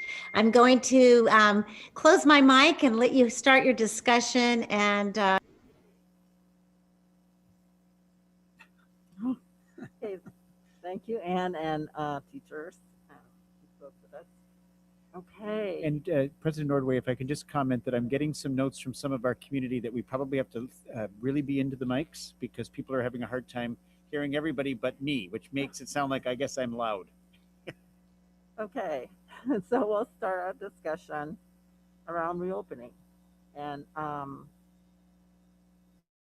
think we need to take it. You're asking, right, Dr. Malloy, us to take an action tonight. So the action would be to. I can clarify that the action would be to accept the proposed shift to our plan, which would postpone the January 5th opening to when the district, when the county moved into the red tier, but to continue with the changes to schedule so that we can be prepared, and that we would postpone the specialized small group activities just until we can see what happens to the post-holiday data. And the only clarification I wish to add is, even though special day classes, and English language learning classes would not happen in person in the beginning of January. I want to clarify that we aren't asking that they be stopped immediately. We still have Wednesday, Thursday, and Friday of this week. Our students in those classes need, and their families need time to prepare. So this is a decision you would be making for after the winter break, not before. Okay, thank you. So yes, Rachel. May I ask a clarifying question, John? When you said move into the red tier, do you mean that process where the county announces it and a week later things go into effect, or what was the time lag you had in mind there? Because the state has communicated information about the next tier differently over the last couple of months, it's hard for me to actually confirm any clearer, except to say when we've moved into the red tier, which means that it has been announced that we're in the red tier. Part of the challenge is the data is sometimes from the past or there's a lag. So I would say that the motion would be when the county moves into the red tier, that we would move quickly to reopen the hybrid model, in-person model. And reasonably, it'd be less than a week or less than a week, like it would happen the following. I mean, because we can't say, hey, come to school tomorrow. I mean, obviously, if you've got transportation issues. Right. I think that the logistics could be sorted out. It's important to note that by moving to the appropriate schedules for January 5th, it means that you're taking, if you are in secondary, your class, which would be with you in remote, frankly, like we do now, and move to the hybrid, which means one part of your class comes on one day and one part of your class comes on the other day. We would certainly want to provide enough time for logistics and some time for transition, but I'm not suggesting that in any way needs to be a considerable amount of time. My thought would be that if we moved into the red tier in 1 week, we should be able to move to our programming in the next week. And if we just get some clarification on that, because there are some state rules as well that have been flying around in terms of these tiers. So one of the things that I think I've heard is schools would be able to open once they've been in red for 2 weeks. So I think we would need some clarification from our health department about, if there's any rules like that we would have to consider as part of our decision. I think that what you just said, Trustee Mintz, is key on all aspects of this. We don't own it. We don't have the authority over it. And I've learned in 5 months that the way in which things are articulated sometimes shifts in light of what has been learned. Yes, we would have to follow all state and county requirements. But it sounds like our intent would be to move as quickly as we could. Absolutely. That is the intent of the proposal that's in front of you.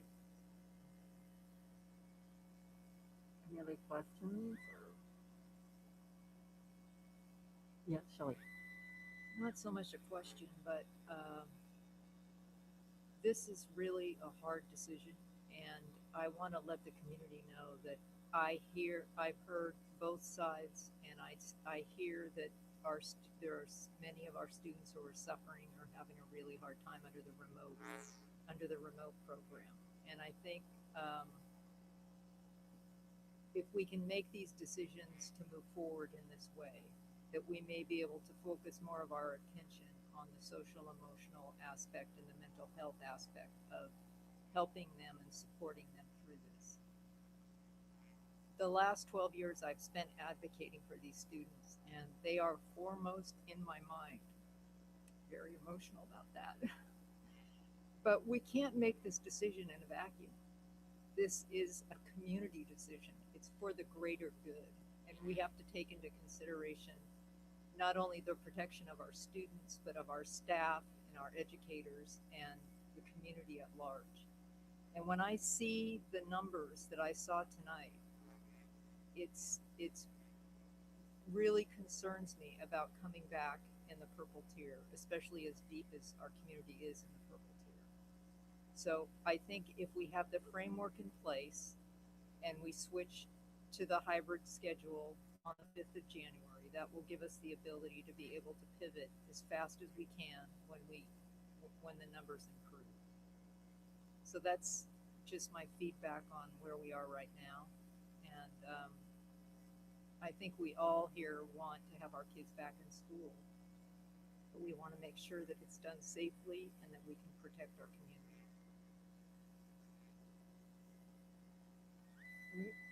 Okay. Laura? Thank you.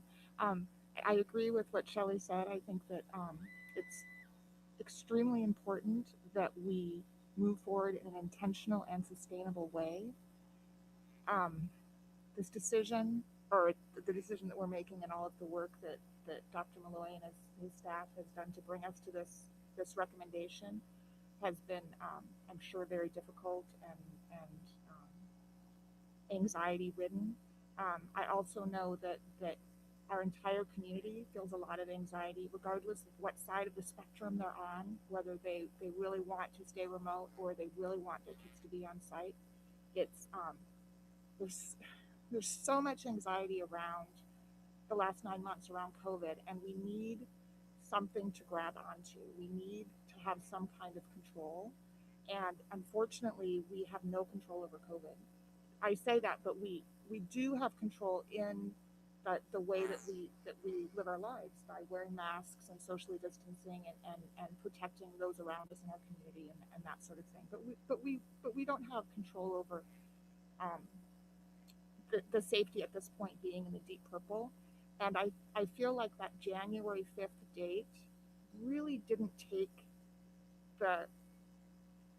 the lack of control that COVID gives us into account. It didn't take COVID into account. It was an important date in terms of the beginning of the semester, but it wasn't reflective on where COVID was. And so I feel like the red zone, looking at that as that benchmark, gives us that opportunity to have something to grab onto that's real. We don't have control over it, but we know that the people that know about the science of COVID have control over when we move into red. And so I think that that's extremely valuable. I do want to ask that as we continue to move forward and to switch classes and those types of things, that we really look at what worked and what we can adjust in the fall to do more to support.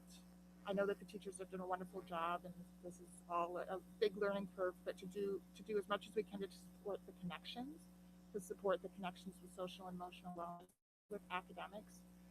I see with my own family that there's a struggle. There's a struggle with remote, and I know for me, I'm sitting in a place where I have one that's really excited about staying remote, and 3 that really are excited about going to hybrid.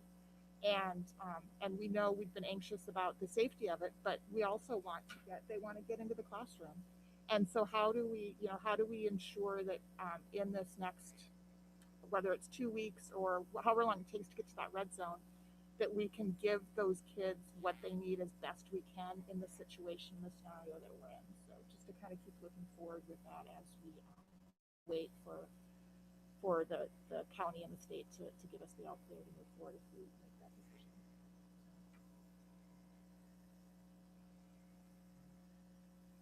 Rachel?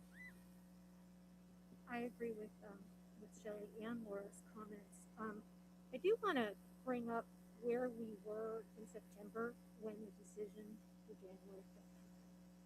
That's when our infection rates in our part of Contra Costa County were way lower than the rest of the county. And the whole plan was very pragmatic and very thoughtful, and I want to congratulate staff for addressing every little piece of the plan. Part of the plan you had no control over was the infection rates.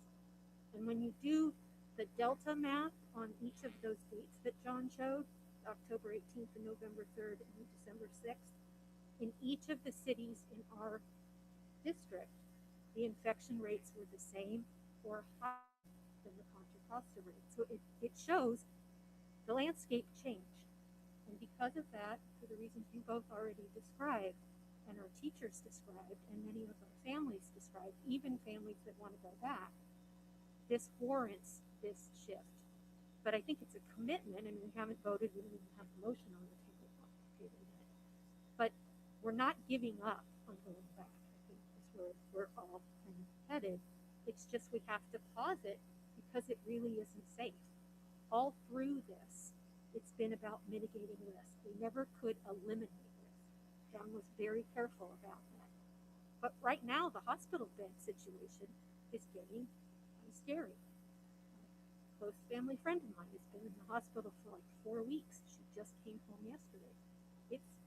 If one of our teachers or one of our students or one of our classified staff members were to get sick, they wouldn't have the security of getting better that they had back in September.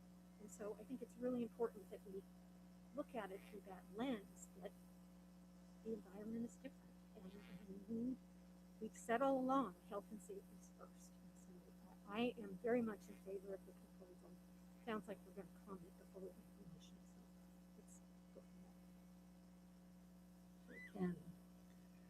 Yeah, I'll just start by saying that I am in favor of the recommendations, and I do appreciate the time and attention that the staff and Dr. Malloy has put in.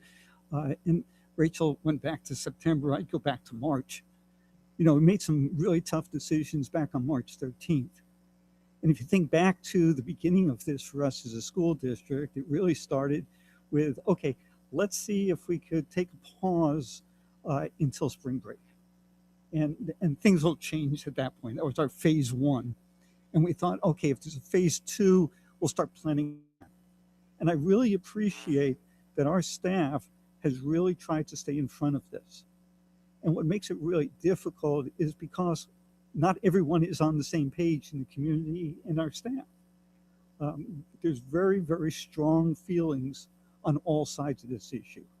And I know that there are a number of folks, and we're getting emails from across the community, across our staff. There are people who are going to be very, very disappointed. It was said even during some of the input that we received this evening about students who are really counting on January 5th because we've made such a focus point on that. The way I look at it is the focus point is in making sure that we've planned to be able to return. And if you look at what's happening at the state and the federal level right now, we're hearing very strongly about the push and the need to get our kids back in school. And what we all keep saying, we've been saying it for months, yes, and when it is safe to do so. And as has been pointed out by my fellow board members, we're trying to determine when that safety factor comes into play. And it has changed over and over again. I think back about the time when, I think Rachel kind of said it, we were looking at times when folks were pushing for us to make a decision to go back to school because our numbers in our community, specifically here in the Valley, were very, very low. And folks didn't see the reasoning about, well, why aren't we open? There are other private schools that are open. There are other schools in other states that are open. Why aren't we doing it? Well, I believe that what we've been trying to do is follow the science and prepare for it the best that we can. And that's what I'm seeing happen here as well. I'm sure there's going to be some questions about moving the plan forward for the movement to prepare for hybrid. It's still occurring on January 5th, and I know that there's going to be some concerns about that. But I think it's important for everyone to keep in mind that that prepares us for moving in a direction when it is safe to do so. One of the things that we saw back in October, there was a real push by a bunch of folks that mid-semester we would start having kids go back to school. I'm not just talking about the SDC classes. And the sense was, we have to take the other part of the equation into account as well. It's not just the safety and health factor, it's also the academic side of it. And to break everything in the middle of the semester didn't make a whole lot of sense once we were already starting to get kids in place and teachers in place and start working the remote. And we've heard from our teachers about the successes that we are seeing on the remote side. And I really appreciate all the time and effort that our staff is putting into working with our kids to make that happen. What we're looking to do at the beginning of the second semester is really put the steps in place so that when we are ready, we're going to be able to move quickly. Other school districts are going to have a really tough time if they're in a position of having to wait until they get a green light on moving to red, using a lot of colors here. But if they're waiting until they're given the okay to do it, and think that within a week, they're what our staff has been taking a long time to get right. I think our students and our staff are going to benefit from the difficult steps that we're asking everyone to make right now. The one other thing that I'd just like to add in this is a community comment.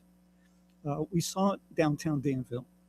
The town, for its business practices, did everything they could to open up the restaurants downtown, closing streets, making it a safe opportunity for people to actually go out and utilize businesses in town. And what they found, quite frankly, was the community wasn't quite ready really to do that. Because what we saw was folks going back to, okay, this is normal now. And so it's a little different, but we can go out with our family and friends, and we can be out on the street, and we can take, do things that we were used to doing. My concern is that as we're starting to see even today in California, certain health professionals starting to get vaccines, I would just ask everyone not to let your guard down, not to think that because vaccines are starting somewhere, that means that you can take off the mask or you can go to social distancing and all of that. It's going to be a while before even essential workers are all vaccinated. And moving forward to the general population, they're looking more like mid-year next year. I'd ask for everyone's indulgence to take the community into account. That's our kids, our teachers, your family, your next door neighbors, those folks you come in contact with in the supermarket. We're being asked to make some real commitments right now to get rid of this thing as quickly as possible. For us to be able to open up our schools, whether in hybrid or ultimately full-time back to some level of normal, is really a community effort. I'd really like to get us as a community to the point where, like months ago, people were saying, why can't we open schools because our numbers are so much lower than everyone else? Well, right now, we're not there. We've actually gone in the other direction. So I think it's going to take our entire community to continue to really shore up the requirements to make sure that we can make decisions that are going to safely put our kids and our teachers back into the classroom. From a school perspective, I believe that the protocols that we've put in place, I really appreciate the time that's been taken to make sure that our school sites can be safe and that we have the protocols in place that if someone were to be ill, our staff knows what to do. However, it's the community at large that needs to come together to make sure that kids going into school and staff going into schools are going to be prepared to make sure that it continues to be a safe environment. Until that point, I'm in favor of the recommendations that Dr. Malloy and the staff are making. And my hope is that we're able to continue to move this program forward for safety of hybrid in school for those families that wish that to be the direction we go. Ms. Ken. Yeah, so what I'm thinking is, I agree, it's a community. Opening school is a community effort. We have to do it all together. District can't do it by itself. Teachers can't do it by themselves. Students and parents can't do it by themselves. It has to be everyone and including the community. So I know I've gotten we all have gotten a lot of emails from, I think, parents who are saying, well, just look to the science. The science says that there is very low, right, emission and COVID rates with students, especially elementary. And you follow the science, that's what it's saying in different areas, different countries, different types of schools. But I agree with Dr. Malloy that it's not only natural science, hard science. It's also social science, the psychology. It's the human factor. And the human factor is the variable in this. I think that a lot of fear and a lot of concern around everything, even with the hard science of being safe, because we can only control what we can control ourselves, and we cannot control others' behavior. That is the result of, I think, the part of why the divisiveness of and the different beliefs in our community. And as long as that exists, I think that it makes it hard, right? It makes it hard for us to come together and open schools safely, even though, thank you to our staff and everyone on the school sites to help make it as safe as possible. But yeah, with with the COVID cases and with everyone's concern around it, I think that it's probably wise at this point to pause and to look to the state, because I think, as most of us have said, we're not the public health experts. We're not the epidemiologists. We need to look to those people to give us a green light. And so, with the state's tier system, yes, if the state says, "Hey, red is safe," then we probably should listen.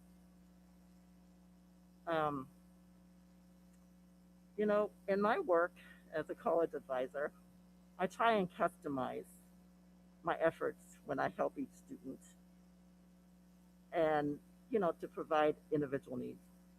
I wish we could do this for each of our students here, because there are students who are not doing well with remote learning. I know our teachers and our counselors and social workers are trying the best to serve each student by need and by name. They're trying their hardest remotely.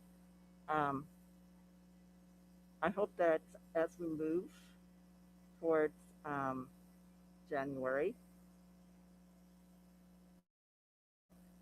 and that we will keep trying our best to try and help those students who are not doing well. Because again, we've heard from students and from parents who are looking forward to this January 5th date. And yeah, I wish we, again, can offer something different. But unlike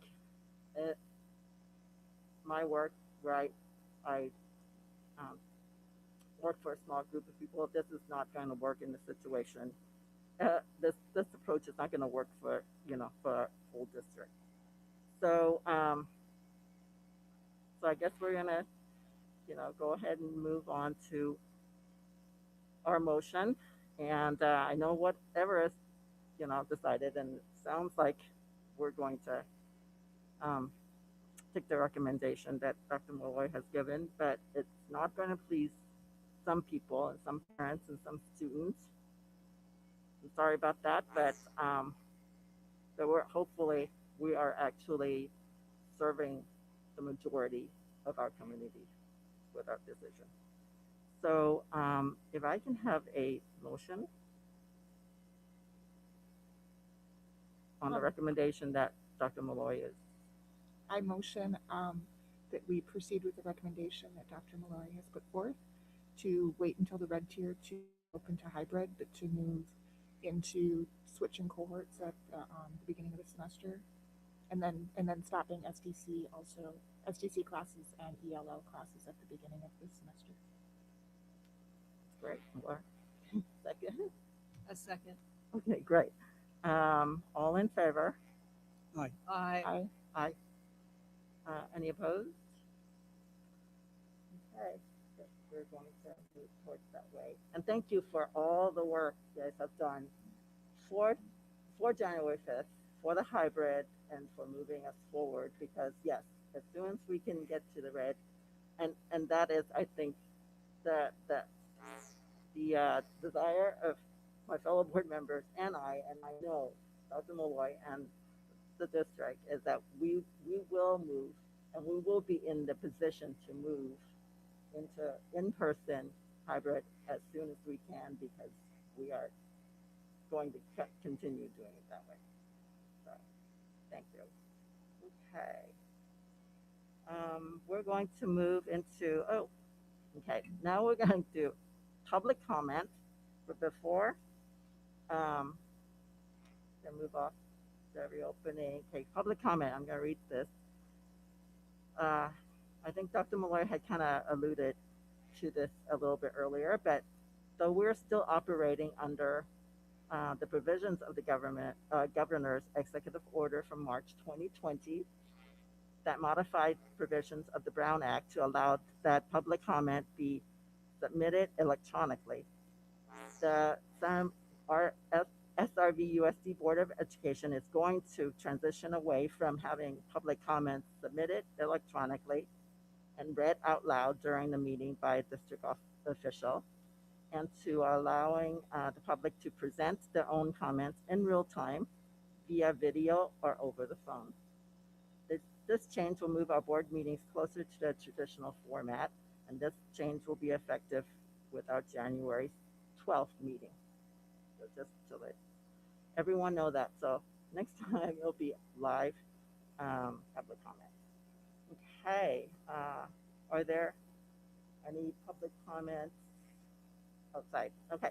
Then it's 10.3 association president's comments. So I'd like to ask CSEA President Tammy Castelluccio. Good evening. I'm Tammy Castelluccio, President of CSEA. I would like to welcome our two new board members, Shelley Clark and Laura Bratt. Welcome to the board, and we're looking forward to working with you all.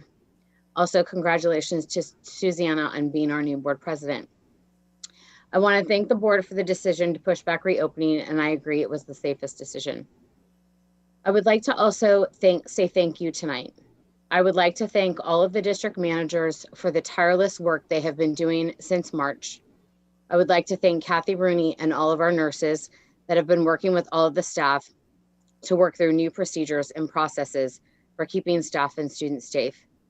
I would like to thank all of our site admins, counselors, and registrars and counselor techs for working so diligently in ensuring student schedules are ready for January 5th.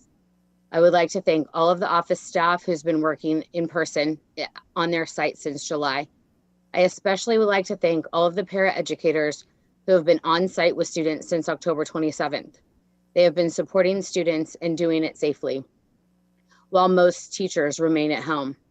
They have attended many trainings and have taken great pride in what they do and have worked closely with their students in class with their teacher remote.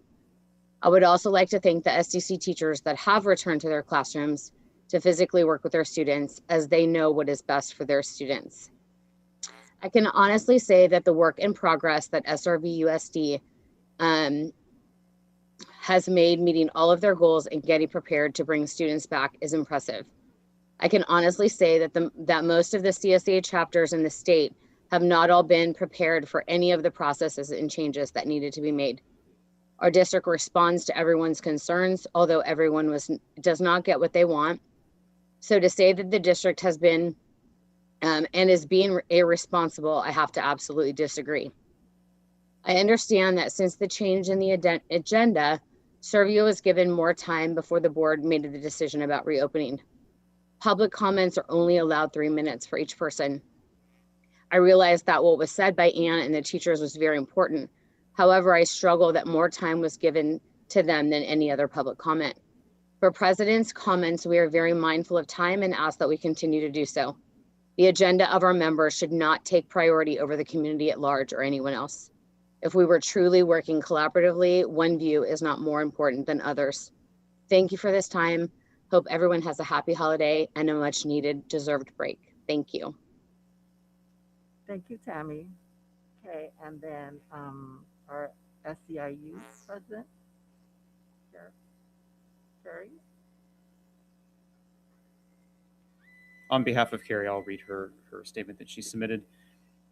Gary Lucchini, SEIU President. On behalf of the SEIU classified members, I would like to welcome Shelley Clark and Laura Bratt to the school board. We would also like to wish everyone happy holidays and a very happy and healthy new year. Thank you. Thanks, Danny, and thanks, Carrie. Sorry. Okay, so we're going to move on to action items, public hearing 11.0. Okay, so 11.2, consideration of acceptance of the 2020-2021 first interim financial report. That's going to be. I'm actually going to start. Oh, okay. Thank you so much. I'm just going to provide a brief introduction as Greg Medici gets set up. I think one of the important pieces every time we bring information to the board and to our community related to the budget process is that we keep in mind that our focus on students is front and center. Our strategic directions around how we serve our students is always right there, and how we use limited resources in really effective ways is the work, one of the most important bodies of work that you lead. And so I think it's important also for me to state that while we have been doing all of this work related to the reopening process, which we've spent a considerable amount of time on, one of the things I look forward to in working with you in the 2021 and beyond is that we think deeply about what our clear commitments are. We engage staff, students, and community widely so that we understand their voices in that process. And then those directions become the parameters by which hard decisions are made. And one of the things we've talked about is at our staff level is whenever we are in public, in any type of committee, in any type of body where we're trying to either get advice from our community or work hard to engage our community, those parameters then remain front and center. It's something that previous boards have always had. We probably need to do some, in my opinion, being your newer superintendent, working with the new board, it's probably time for us to review, replenish, renew where the directions need to be going forward. So even though we're now going to jump into something very specific about the California budget process, which I've been so grateful to Greg to learn about, I wanted to just introduce that particular concept that I'm hoping that as we move towards 2021, we can put into place a few structures, processes, opportunities that will allow us to get to that strategic focus that I know we will be able to do, hopefully before May, so that as we look towards, and I know this sounds very odd to be talking about looking towards the following September, but when we do this type of strategic work, it takes that kind of time if we're engaging effectively. So I will leave it at that and turn it over to Greg Medici for the specifics around the first intro. Thank you, Dr. Beloy, for that intro, and welcome trustees Bratt and Clark to your first interim. So we just wanted to kind of introduce with this slide that that there is a cycle to all school districts, all 1,000 plus school districts, kind of financial reporting requirements, and so this first interim is really kind of the second part within a fiscal year. That again, all 1,000 school districts follow, and this is very much building on Dr. Malloy's kind of overarching themes about priorities. This is a requirement. This is a more of an accounting kind of reporting requirement, and then we're going to build on kind of priority-based conversations in the near future going forward. And so this next slide, the purpose of the interim reports, and there is a first interim in December, and then there's a second interim in March. And the purpose is for a board to kind of evaluate the district's financial data, and there's lots of data that we're going to summarize in basically 3 core slides, the next 3 core slides, and then choose one of 3 possible certifications. A positive certification means basically the data that you're looking at, the district's kind of financial health is being maintained in the current fiscal year and the following 2 fiscal years. So that is what we are submitting in tonight's data. So we believe that the district and the board should adopt a positive certification that we give to the county first, and then Sacramento ultimately. So this data here is a summary of everything that is in our financial system for this fiscal year. I know it's small, it's fully posted on our website. The core, the key takeaways from here, in my opinion, are that we are on the revenue side, we're fully aligned with all of the most up-to-date data that we have about revenues for the 2021 fiscal year. And then on the expenditure side, we have kind of double and triple and quadruple checked all of the known expenditures that we believe will not only have occurred to date, but then also will continue to occur through June. And we can confidently say that we believe there are no surprises within both the revenues and expenditures that we're seeing to date. And so between now and June 30th, we're absolutely positive that we can meet all of our financial obligations. Going forward, as we apply what we know about this year and put some kind of projections for, again, another required component of the reports, which are called the multi-year projection. Going forward for the following 2 years, we also know we have a pretty strong confidence in our assumptions and our expenditures.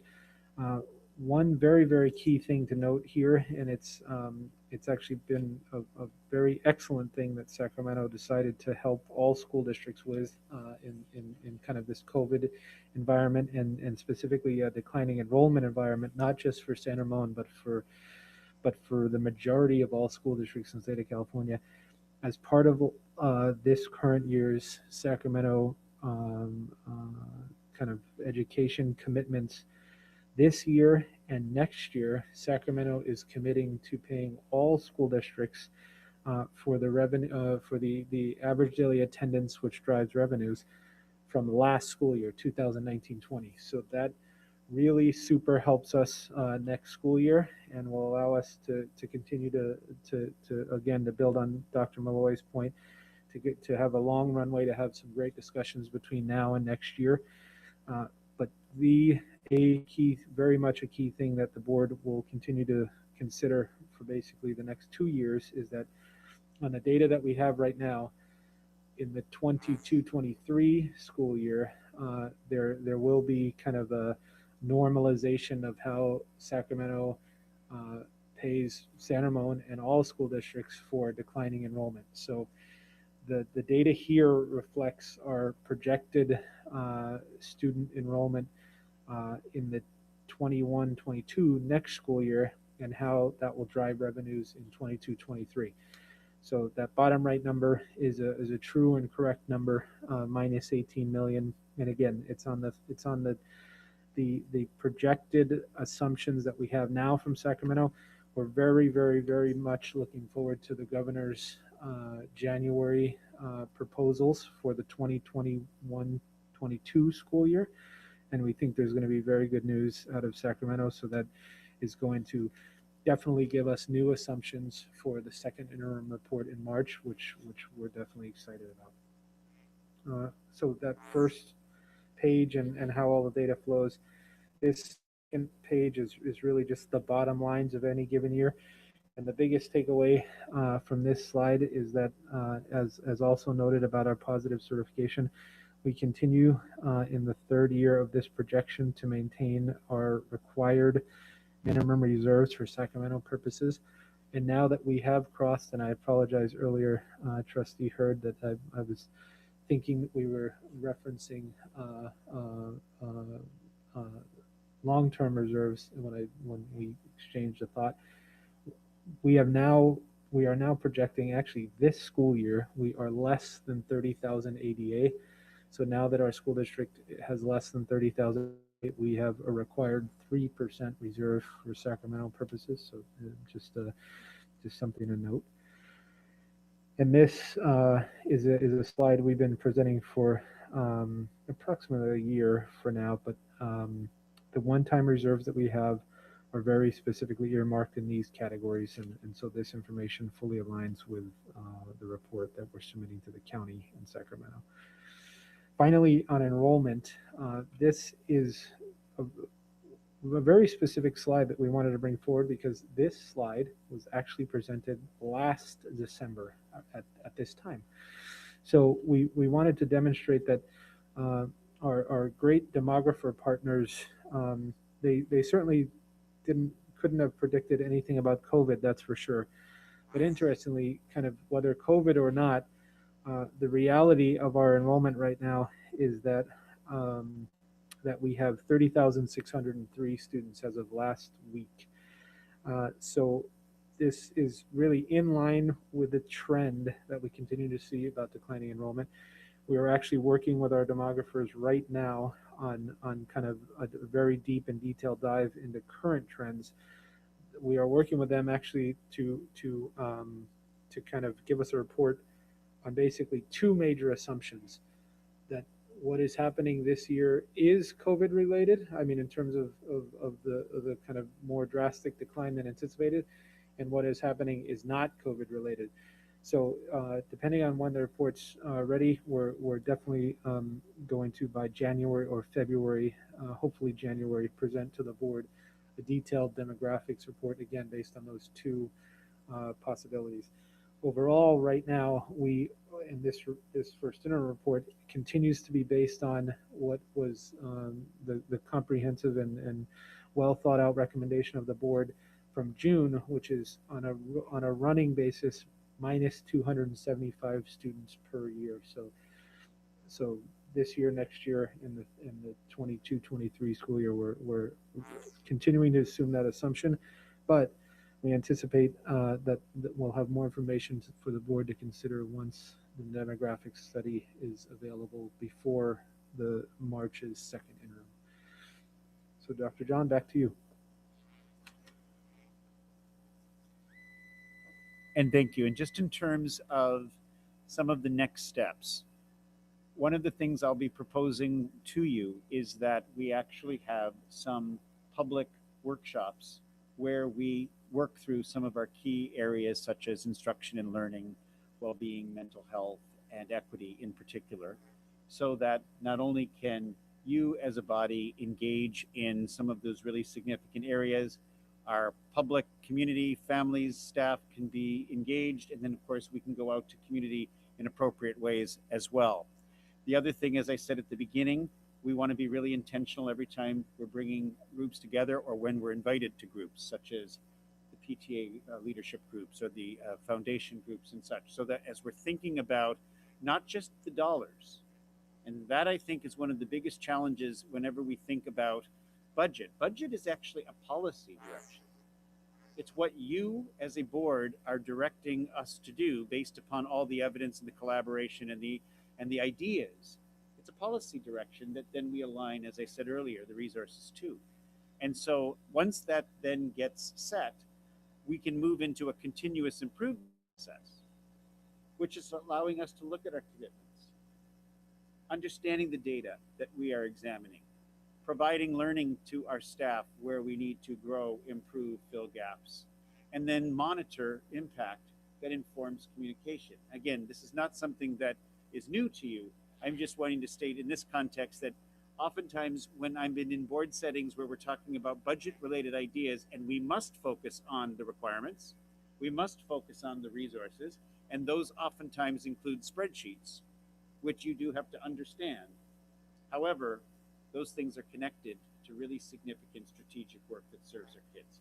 So I just wanted to offer that thought, and more to come. We are really working hard at the changes that we might wish to propose related to the budget process, how we involve all of our union partners in explicit ways, even maybe differently than we have in the past, how we engage community as widely as we can. And that includes students. We've got to hear from our students. And any of us who've had the opportunity, and to our new trustees, you'll have many opportunities. We've got the most amazing forums that happen where our kids just tell us what they need us to hear. And then obviously their voices should be, in my experience, driving that strategic work immensely. So thank you. Okay, any questions for Greg or John on our interim, first interim?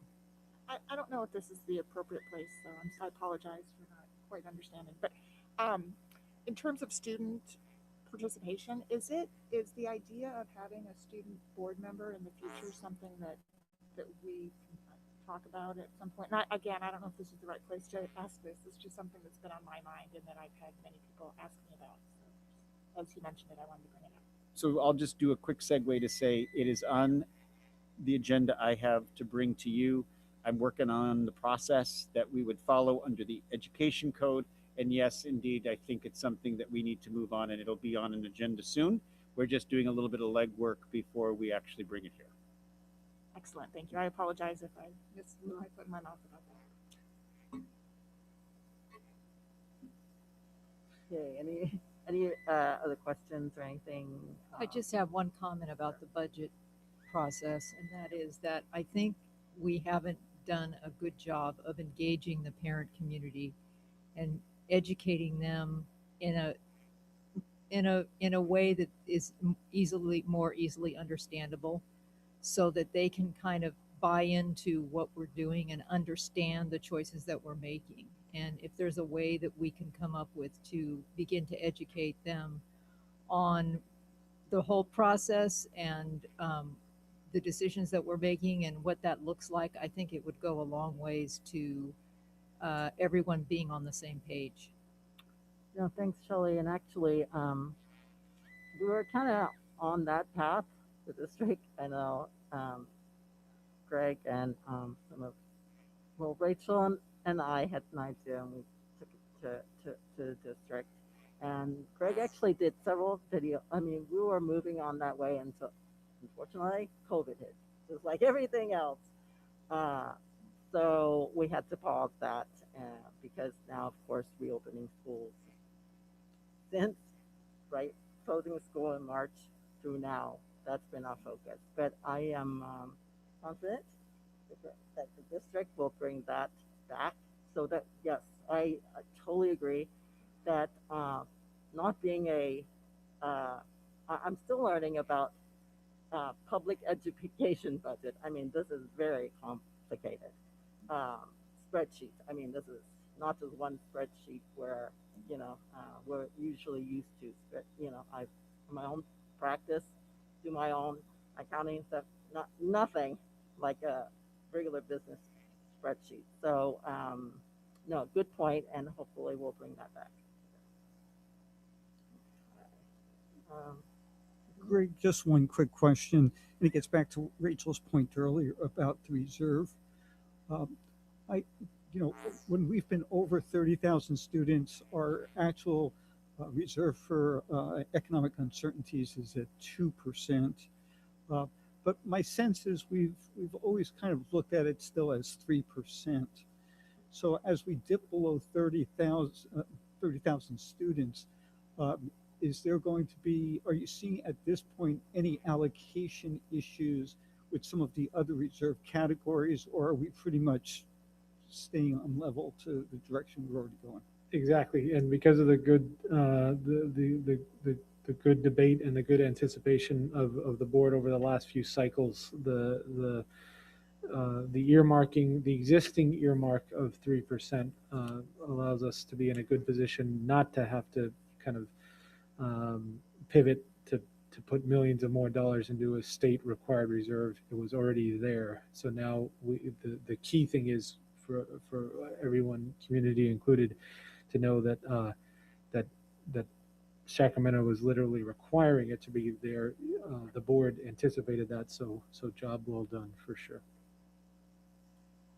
And maybe for our new board members, so we are required to have a certain reserve that we really can't touch, and then whatever reserve is above that is some of our longer term allocated needs. And so trying to balance those is one of the difficult challenges that we have on board, of making sure we have sufficient reserves in place while also trying to meet all of our ongoing expenses, with salary being clearly, the compensation being a good 90%. So that difference between 2%, 3% of the overall budget's a big deal. Thanks, Pete.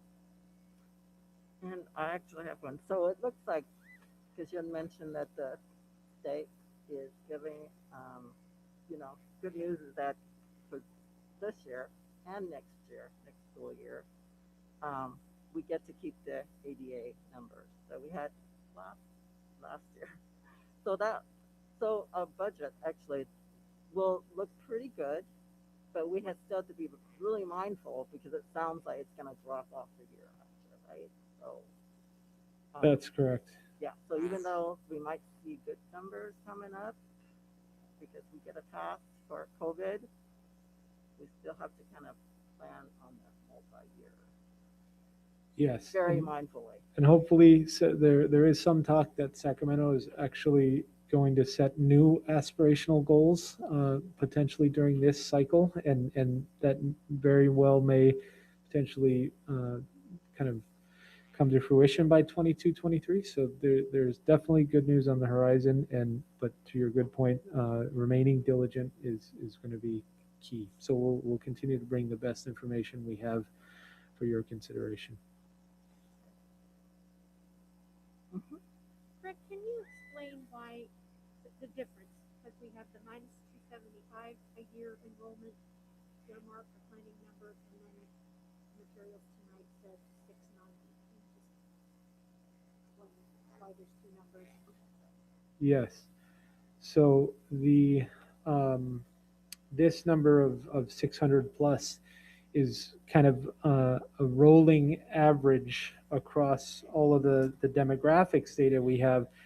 They are taking birth rates and mobility, how quickly people move in and out, and they're making kind of a best assumption, and we've kind of shared this thought previously as well. Their assumptions are really a trend that I think is reliable, but maybe numerically the board has its own authority to kind of make kind of additional decisions. And in arriving at the minus 275 that we've currently arrived at, that was kind of the best information we had in terms of the last 4 years about how many kids really turned out every August and September to either be here or not be here. And roughly we had like a minus 130 year, we had a minus 160 year, we had a minus 240 year, and then this year is our minus 1300 kind of anomaly. But through some kind of Excel sheets in the business office, and I'm smiling under this mask, we came up with the minus 275, and we think it's a sound number. One thing to note about using it as a multi-year trend is that it generates a very unexpected result for next year, which is actually increasing enrollment compared to this year. But that all kind of blends itself back together by the 22-23 year. Okay, so just to make sure I understood you, 609 is the demographer's study number, and Yeah. 75 is the number that we use to build the budget on, not ignoring that. Exactly. Okay, Exactly. thank you. Exactly. Any other questions? Clarifying? Okay. With nothing else, then I'd like to ask for a motion to accept the 2020-2021 first interim financial report. So moved. Second. Okay, all in favor? Aye. Aye. Any opposed? Okay. Moving on to 11.3, and that's consideration of approval for the 2021 SRVUSD summer school program.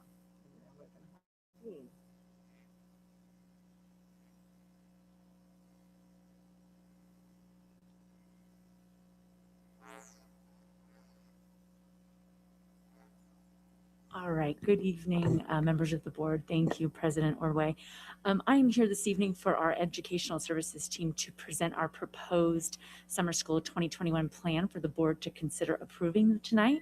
So I'd like to welcome 3 members of my team: Dave Kravitz, the Director of Instruction, who oversees the planning of summer school; Gregory Duran, our Assistant Director of Research and Assessment, who helps plan our Bridge Math summer program; and Debbie Pettish, our Director of Curriculum, who's kind of got the historical perspective of summer school and how we've progressed the past 6 or 7 years. So I'm going to go ahead and turn it over to my team, and then we'll take some questions at the end. Okay, thank you, Christine. Board of Trustees, Dr. Malloy, and welcome to Trustees Bratt and Clark. We very much look forward to working with you. If we can go to the next slide. I promise this presentation will be brief, and we are obviously available for any questions you might have afterwards. I'd like to begin with a history of the SRVUSD summer school program. A few things to note is that we've always offered courses at every level: elementary, middle school, and high school, as well as advancement and remediation courses the past several summers. Extended school year for students that require this service per their IEPs, as well as enrichment activities intended to promote learning outside of our traditional classroom setting. Next slide, please. Before I go on to the recommendations from ESC for summer school 2021, I would like to take this moment to thank many people that were able to work so hard and diligently last year creating a virtual summer school for the first time ever, and offered very robust and meaningful programs to all of our students. So a big shout out to our teachers, our office managers, our secondary counselor, our program supervisors, and our administrators. They did a fantastic job last year. So for the summer of 2021, our recommendation is that, again, we will be offering courses at all 3 levels: elementary, middle school, and high school, as well as extended school year, again, for students that require this service per their IEPs, courses for our English language learners as well, again, at all 3 levels, intervention classes in math and English language arts, specifically for our elementary students, and selection into or enrollment into those programs will be based on assessment data, as well as their elementary teacher referrals. And then finally, remediation courses for academic and/or high school graduation requirements for both the middle school and high school levels. Priority will be given to students who unfortunately have earned an F in any of those courses. And then next to enroll would be our students who earn grades of D. As space allows, we will accommodate those students as well. A big part of our summer programs have been our middle school math bridge programs. And Gregory Duran is here to answer any questions you might have at the end of the presentation. It's been very successful for many of our students district-wide. And in that advancement program, we offer accelerated and advancement opportunities in middle school. For example, we give the opportunity for students to advance from course 1 math into course 3 math, or course 2 math into algebra 1. This helps our students and our community members that wish for their students to have access to higher level math courses as they progress through our system. Similar to the 2020 implementation, SRVUSD will ask for donations to support this program. Our community has stepped up in the past and really helped us in funding that program. And then finally, these courses were offered virtually, and we plan to do that again this summer through the Edgenuity online learning platform. Finally, pending what the board gives us as far as direction, what we anticipate for our projected costs for a virtual summer program this summer, 2021, is based on our 2020 summer school enrollment. So for a cost of $350,000, we wish to offer the same program as we did last year. However, if the board directs us to offer an in-person program, and that will be obviously determined by your desires, as well as, you know, the situation we're all facing currently right now. But upon improvement and direction from the board, we anticipate an estimated cost of $500,000. So pending the direction of the board, we will finalize those figures and give those to you at a later time. Okay, so at this point, again, Debbie Pettish is here, our Director of Curriculum and Instruction, as well as Gregory Duran, our Assistant Director of Assessment, Research, and Evaluation. And Marianne Freites is also here. So if you have any questions, thank you, and we're here to help. Okay, thanks, Dave and Christine. Any questions?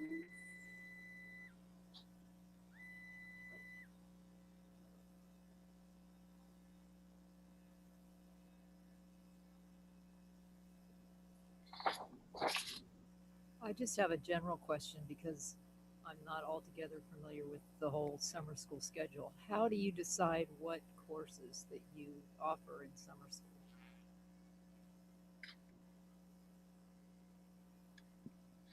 I can take that, Dave. Sure. Thank you, Debbie. Good evening, Board of Education. So traditionally, what we have done is really looked at historical data and information in order to really ascertain what classes our students need the most. And so with regard to what classes they typically have to repeat because of either a failing grade or a grade of a D, which is of course something they typically want to remediate in order to become UC eligible. And so if you look at the trends over the years, there's typically demand for the same types of classes.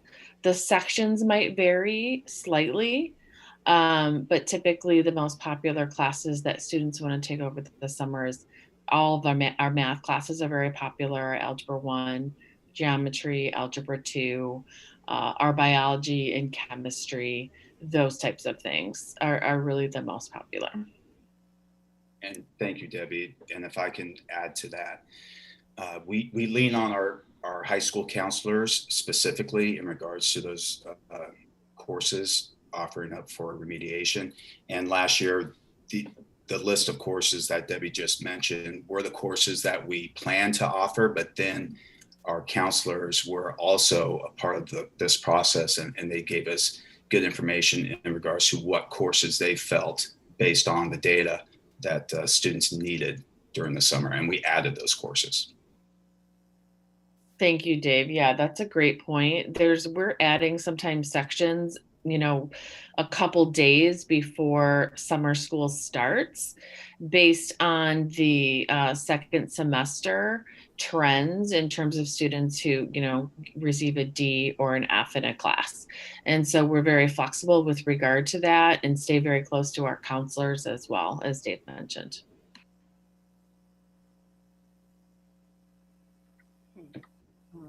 Any other questions? Laura? Yeah, I have a few questions.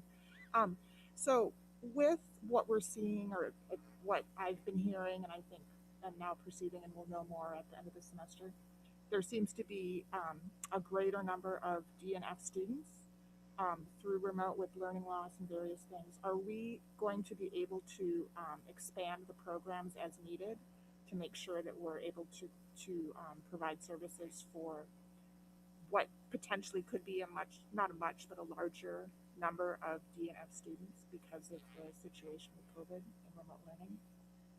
You know, I can actually take that question. That's a great question. I think it speaks to exactly what Ms. Pettish and Mr. Kravitz spoke to. We absolutely want to expand that. Now, with that comes a cost, but we believe our students are absolutely worthy of that. So as we get closer to the date, that's the data we're going to continue to analyze, because as Ms. Pettish said, if those numbers require more sections, then that's going to require more teachers, more in-person classes, more seats, and we are more than willing to do that to be able to accommodate students. In fact, we are prepared for that because we are anticipating that could be the case. Great question. Yeah, I think that I would advise that, and I know you guys are planning this already, but that we really take the opportunity of the summer coursework to be able to mitigate some of the learning loss. I know that that there most likely are students that are in now after this year currently are in a D and an F zone that hadn't been before. And I know that there's concern, and I feel it myself, that there's concern with now there's a shift in the track that some of those kids are going to be on as they're, whether they're moving into high school, moving into middle school, wherever it is. Right. So to take that opportunity with summer to be able to really support and nurture some of the learning loss. And then I would also just like to push that idea of if COVID allows, that we really look to in-person learning. I think that, again, that gives us that opportunity to try to mitigate some of the issues that are that some of our students are having with remote, to be able to bring back that academic connection that's missing for some of our students. And I know that comes at a cost, but I think that that I would like to see if COVID allows. Absolutely. And that's why at the end we kind of proposed 2 budget estimates because we were anticipating a similar situation. I would like to add, though, that I hope we will also consider having some remote options for families that, for risk mitigation reasons, that's still a high priority thing, or that it's the modality they prefer. I just want to say I completely concur with that. I think that given now we know, right? We have this infrastructure with remote, and so let's keep using that, but also to make sure that we're able to capture those students who are remote. Didn't work as well. Yeah, I would just add, I really appreciate the way that staff was able to pivot this year in order to offer a very successful virtual program. And so I know that we have the structure in place to be able to do that again this year as necessary. I guess the question I would have in terms of, potential of in-person was, what were the size of those classes? I know it's going to be different, but just generally, if we're still in some type of COVID environment, are we talking cohort size or larger for summer school type classes? I think whenever we run the intervention-based classes, especially at the elementary up through the middle and high, we want to keep them in a smaller number just for the learning environment. But I do think what our team will consider is kind of all pieces of the puzzle at that time to kind of evaluate what's the best process for kids' learning needs, for accessibility, and then the safety of everyone. So I would say we're going to lean being more cautious than we are being more grandiose in our class sizes. So I don't want to give an exact number right now, but we will be thinking of all of those factors when building those courses. Yeah. And Christine, when would we need to know, make a decision about the actual structure for summer school? Our team after this evening will get planning, and what we start to do is we go directly to the teachers, we go to the principals, and we start to look at the existing data of this first set of report cards that will come out in January semester 1. And then we start to build based on those numbers, the D's and F's, the kids who are in danger of failing, the students who are not meeting standard in our K-8 program and our K-5 program. And then we kind of revisit around the February-March date, again, around when those progress reporting grades kind of come out. And then we do, like Ms. Pettish said, add sections as needed, really close to the date. And our teachers are really good about supporting the students, wanting to add sections, helping us. And at this point, we've had a really good turnout in terms of getting teachers on board to help teach those classes at the last minute. So I anticipate we're just going to keep checking and balancing and evaluating as we move through January to June. Okay, and how about, though, the decision about in-person versus virtual, the budget aspect that you're asking us for? Do you need that right now, or we is pivoted kind of the direction that we've already kind of given here? Yes. About possible, is that good enough at this point? This is good enough at this point, and I think what we will do is plan both kind of avenues, and then we'll continue to update the board throughout the next couple board meetings around the current data that we have. We were able to pivot, as you said. A huge shout out to, as Mr. Kravitz shared, to our teachers and our administrators and our office managers and everyone that helped us just shift on a moment's notice. And we anticipate that we'll have to do the same. And to be quite honest, we've gotten pretty good at shifting with a moment's notice. So I think at this point, the permission to kind of move forward and plan, and we'll plan both courses and then continue to bring it to you to evaluate as time goes on. Perfect. Thank you. Susanna, can I add one thing? Sure. I mean, given our concerns about student learning and learning loss, I just want to be clear that if 500,000 isn't enough, that the need should be driving us more than We appreciate that. And that was why the 500 plus was there, because I wanted to anticipate that if we added sections and we added FTE, we would want to be mindful of that. And I appreciate that. So thank you. If I can just add one point though, and that is unfortunately, we're not talking about going back to enrichment type, just general enrichment classes. That's not something that, you know, as much as we would love to be able to do those, that's just not something that we're in a position to from a budgetary perspective. I'm sure that would cost a whole lot more for us to relook at that at this point. You know, I think this year we are focusing and want to focus in the space in the building and the students who are in the room around the kids who are really struggling. In years past, we have offered those opportunities, but to be honest, it was donation based, and we didn't get the amount of students that we felt like we needed to efficiently run it in an efficient, financially appropriate way. So going forward for this summer, we really do want to focus our efforts on the students who've been in remote learning, who've been really struggling, and really hone in on giving them the quality that they deserve to bring them up to speed based on any areas that they haven't been proficient in. Yeah, and I guess the one except that is the middle school math bridge program, Yes.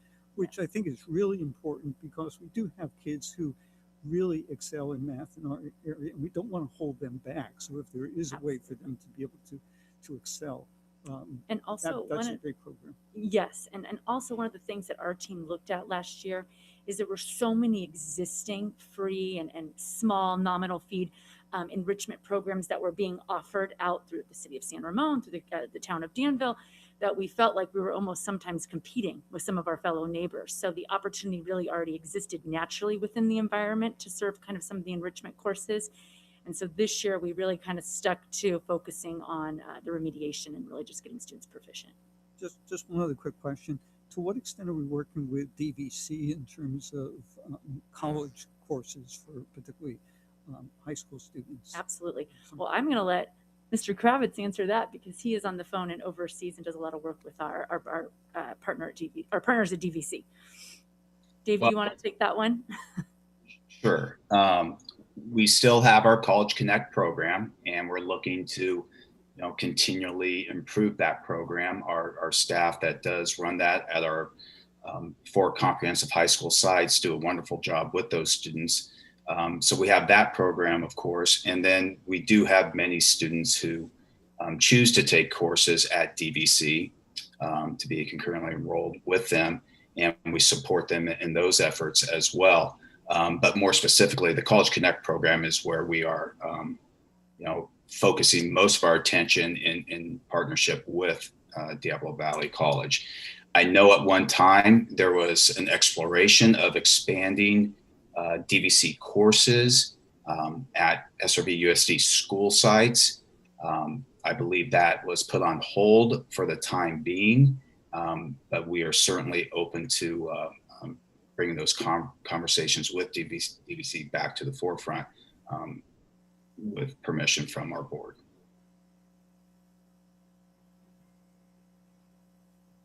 Okay, and yeah, no, I appreciate all the work that everyone's done for the summer school, because the students I work with and the parents I work with, summer school is definitely, part of the whole education of, towards college readiness, college and career readiness. So, yeah, and I would love to, at some point, maybe go back to investigating maybe different things that we can add to our offering. But yes, right now I think focus should be on students who are struggling and are worried about next steps. Because I've already had some conversation, some questions by students that I work with on that. So thank you, everyone, Dave, Deb, Gregory. Can I move approval of the 2021 SRVUSD summer school program? Second. Great. All in favor? Aye. Aye. Okay, so we'll move to 11.4. Consideration of acceptance of Measure D Facilities Oversight and Advisory Committee Annual Report of June 30, 2019.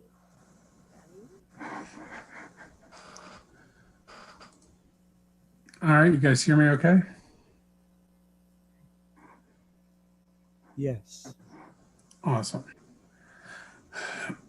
All right, I'm looking, it's 10 o'clock. Do you guys need to extend before we get going? Thanks. Scott? Can I move that we extend to 10:30? All in favor? Aye. Aye. Okay, so go ahead, Scott. Right. I thought it was Danny talking, guys. Realize it was. All right. Okay, whoever's driving. Good evening, board members, staff, and community. I'm Scott Seidenberg. I'm representing the Facilities Oversight and Advisory Committee. We're presenting our annual report for the fiscal year 2019, and I'll get to a little timeline of how we got here. And again, when I talk about community, I am talking about students, teachers, parents, and site staff, particularly those folks that even today are on campus regularly in a unique environment. All right, next slide.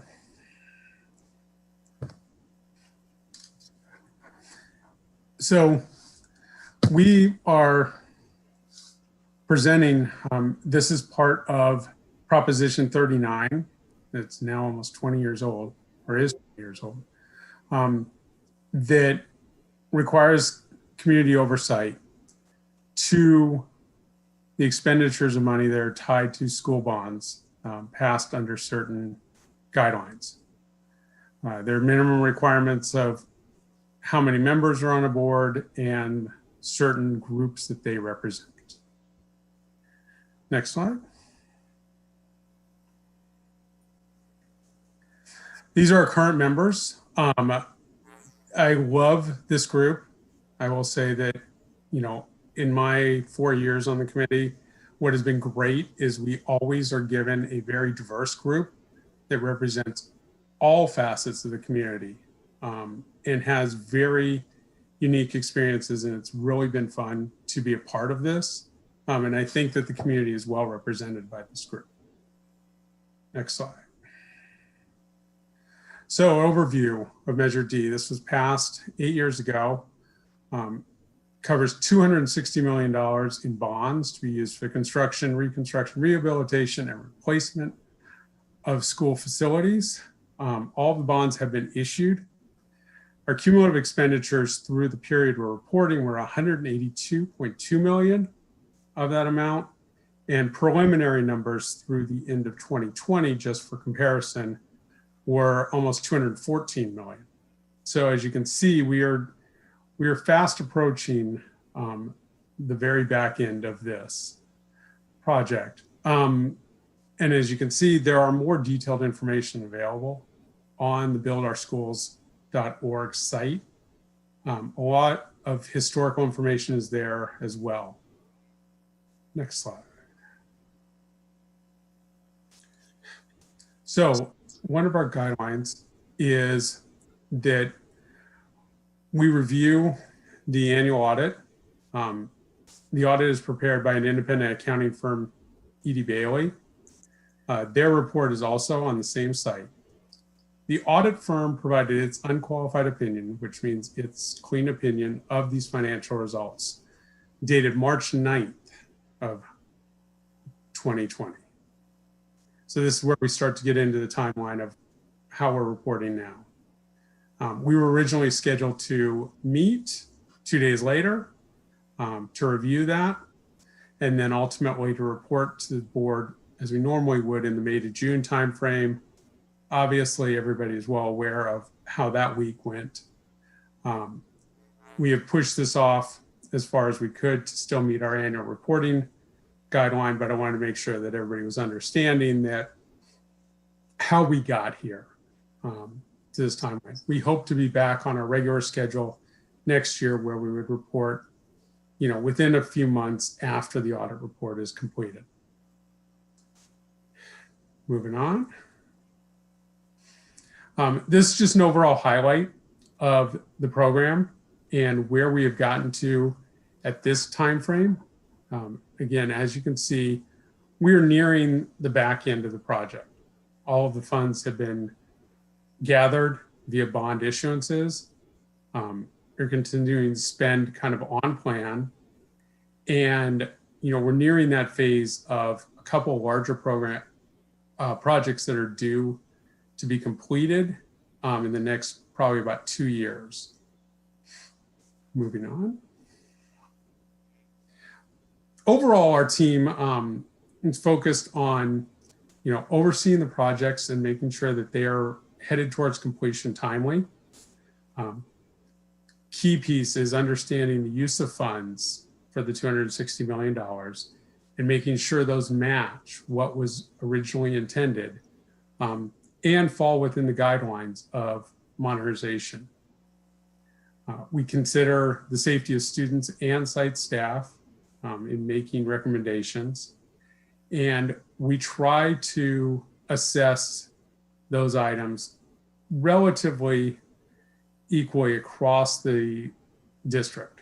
Not everybody can have exactly the same facilities, but we do take into consideration what has been done at other campuses when looking at opportunities at those that are farther down the list. And we make sure that the members of the committee are very active, and I'm very proud that they do speak up and speak up very much for the community. Moving on. So focus areas in the elementary schools, there's a lot of things that you don't necessarily pay attention to, like the windows, the lighting, the technology, the flooring, that really do make a difference. And we hear it from particularly the teachers and the principals and the other site staff. We look a lot at safety features, particularly fencing. And the fencing is really to ensure that students don't get themselves into trouble and also protect the campuses when they're closed. And we've talked a lot about capacity management. When we talk about the middle schools and the high schools, obviously dominating factors are the rebuilds at SRV and Stone Valley. But there's also a lot of other work that has been going on. Particularly, we have Charlotte Wood coming up in the next couple of years. And Cal High has had a number of different items going. Moving forward. So at the elementary level, what we're presenting here is an overview of all the different campuses that are being substantially impacted by this program. As you can see, some were hit earlier, particularly the building of Bella Vista. Some are getting their spending during the time frame we're reviewing, 2018 to 2019. And others will be catching up as in the 19 to 20 year and a little bit more moving forward through probably at least 2022. Next. So what we're doing is providing some view so you can see a little bit of what these classrooms look like after they've been done. We were trying to get before and after, but there's just a lot of limitations in COVID. One of the things here to point out is those that may not know, Rancho Romero had some I believe they were all single paned, like glass windows and even sliding glass. And what you can see is the replacement of those that provided still an ample amount of light, but gave much more wall space and flexibility in how the classrooms could be structured. And that's why we were showing these views, because that was very important. It was something we heard from the community that was meaningful. They wanted to keep the light and the openness, but get some more flexibility. Moving on. Montevideo, this is a great example of traffic flows and how the money can be spent to improve that, which helps both with safety and parent angst, probably in dropping off and picking up. And also there was K-yard improvements that are ongoing there. Moving on. Green Valley, again, there's a lot of windows and interior and technology. There's a lot more hardscaping that has been improved there as well over the last couple of years. And this is all items that will have a very good long-term value to that site. Last one, Twin Creeks. This was one that we went out and visited even during COVID. And it's hard to picture here, but the creation of a multi-year relocatable setup so that the school can be worked on continuously throughout the school year. And we felt that this was really done well and wanted to highlight this as it was a great view of how staff worked with the site to come up with a plan that would cover 2 to 3 years of modernization at this campus. Moving on to the middle school, one more, Golden View. It's hard to see, but the fencing and the upgrades there, in particular, there was some fencing along a street that the staff was really worried that some students will be able to get out of the prior fencing. These are, a minimal amount of what was done on this campus. The middle school level, Stone Valley obviously has dominated a lot of what we've talked about as a district and as a FOAC over the last couple of years.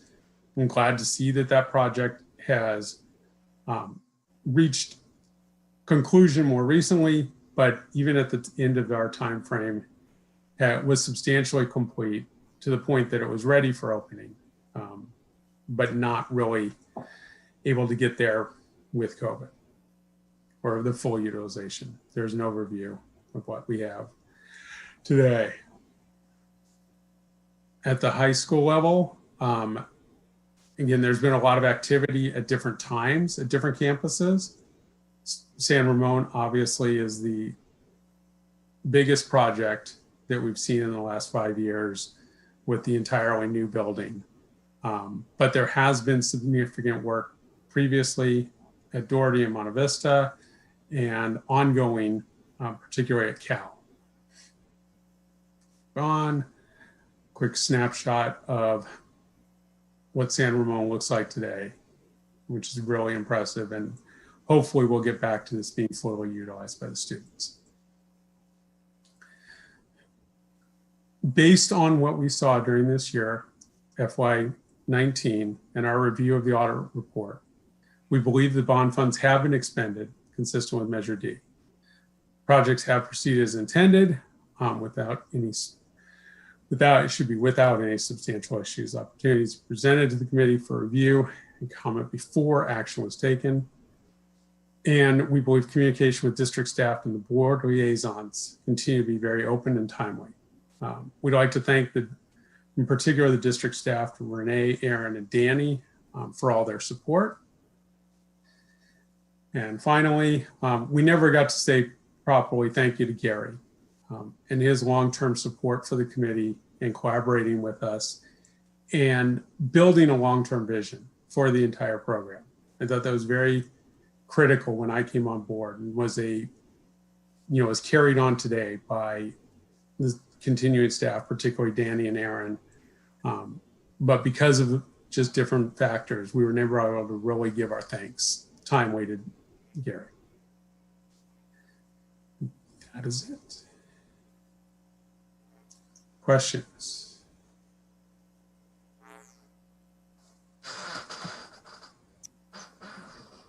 I have a comment. I had the pleasure of serving on the Facilities Oversight Committee for 3 years, 1 year as vice chair. And I see some of the members that were on there. I served until the very end of 2018, the members that are still on there. So I want to give a shout out to them because I have never worked with so many super smart, professional. They took the task of making sure that the bonds were and the monies were spent effectively to heart. And they put in so much time and energy. We all did. I'm especially proud of that, of course, that building at San Ramon High School and the parking adjacent to that we were able to establish. And that is in large part due to the work and the cooperation of the gentleman that I work with on the FOAC. So I also want to say thank you to Gary Black, because he was always so, he gave us information that we asked for. Sometimes it took a lot of extra his time, and I'm sure he probably wondered why he had to give us so much detail, but he was so patient with us in giving us what we needed so that we could feel like we were doing our job. So I just want to say that this committee goes above and beyond, and I have every confidence in what they presented tonight. Thank you. Thank you, Shelley. And as one of the liaisons to FOAC, I just want to give my thanks to the committee as well as to staff. We really have an extraordinary committee. When you hear some of the issues that other school districts face with their facilities and even their oversight committees, we really have the gold star of working together collaboratively between staff and community members. I've seen over time just everything that our committee members have asked for. Staff has gone through hoops to make sure they got all the information that they needed to be able to feel confident that the school district was doing what it should be doing to meet the requirements and expectations of the community relative to the bond measures that the community has passed. I just want to thank everyone involved with that. I would just remind everyone from Scott's report that this is the annual report as of the 2019 audit. Another audit was ended June 30th, 2020, and we'll be seeing the results of that and the work that's progressed since then in a few months. And I also want to add my thanks to Scott. Thank you for your presentation and your work on the FOAC committee. Please pass on my thanks to the FOAC, the whole committee, and thanks, of course, to our staff. Okay. And if I can just add, Scott, thank you so much. We didn't keep you quite as late this year as last year. I think we were after midnight the last time. Yeah. We were definitely after 11. Thanks, Scott. I'd like to move acceptance and Measure D Facilities Oversight Advisory Committee Annual Report, June 30th, 2019. I second it. Okay, great. All in favor? Aye. Aye. Okay, so moving on to 11.5, consideration of adoption of the 2020-2021 budget overview for parents template. Greg Medici.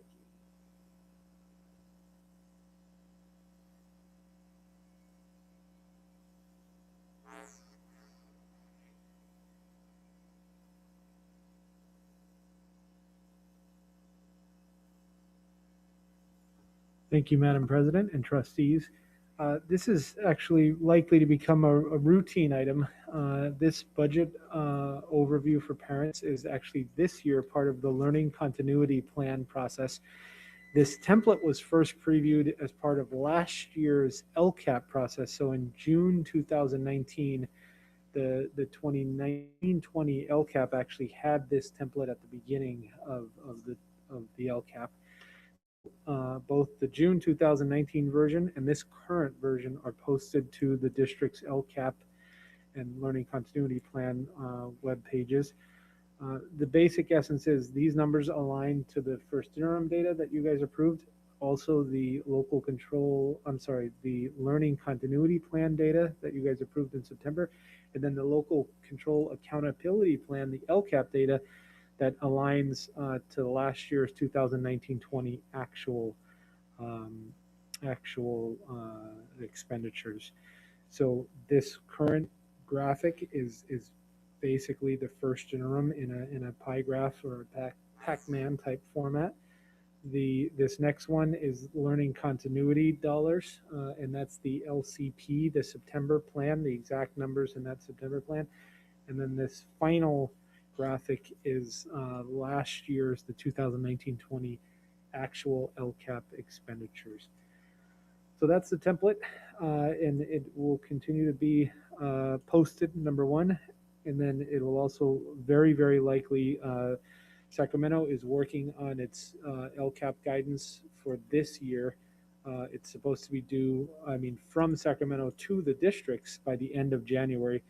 So it's very, very likely that between February 1st and June, when the board takes action for next year's budget, that some version of this template will be integrated into your June 2020 action. I'm sorry, June 2021 action.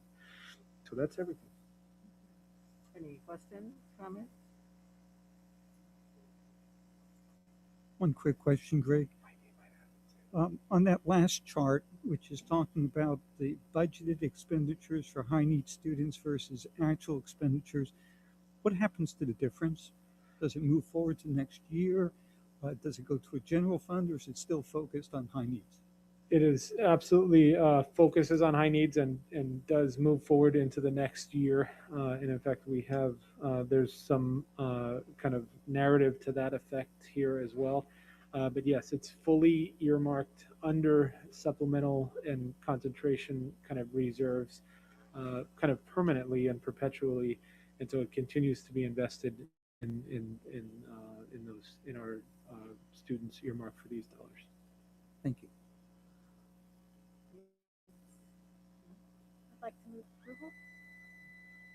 Second. Great. All in favor? Aye. Aye. Thank you. Okay. Unanimous. So we're going to move to 11.6, consideration of adoption of resolution number 46-20, backslash 20-21, approval of provisional internship requests. Thank you, and good evening, trustees. And once again, special welcome to both Shelley and Laura to their first board meeting this evening. So you've reached the end of the action item line tonight. This is item 11.6, and what we're requesting here is the board's consider and approve the resolution number 46 for this year, which is essentially authorization to hire an individual to teach Spanish at Monte Vista High School beginning the second semester. We do have a certificated teacher who is going to be retiring at the end of the semester. After a diligent search, which is of course inter-based, we were not able to secure a fully credentialed teacher, but we were able to secure a candidate who meets the minimum qualifications for what's called a PIP. That's a provisional internship permit. The individual essentially has a bachelor's degree, has met the minimum competency requirements, and has a minimum number of completed undergraduate units and or a major in the subject, in this case Spanish. So the Commission on Teacher Credentialing, this is a fairly routine item. We do a number of PIPs to the board, but unfortunately, the Commission on Teacher Credentialing requires that this all authorizations to hire an employee under a provisional internship permit be taken as an action rather than as a consent item. So we're asking for board approval this evening. Okay, any questions? Okay, can I have a motion?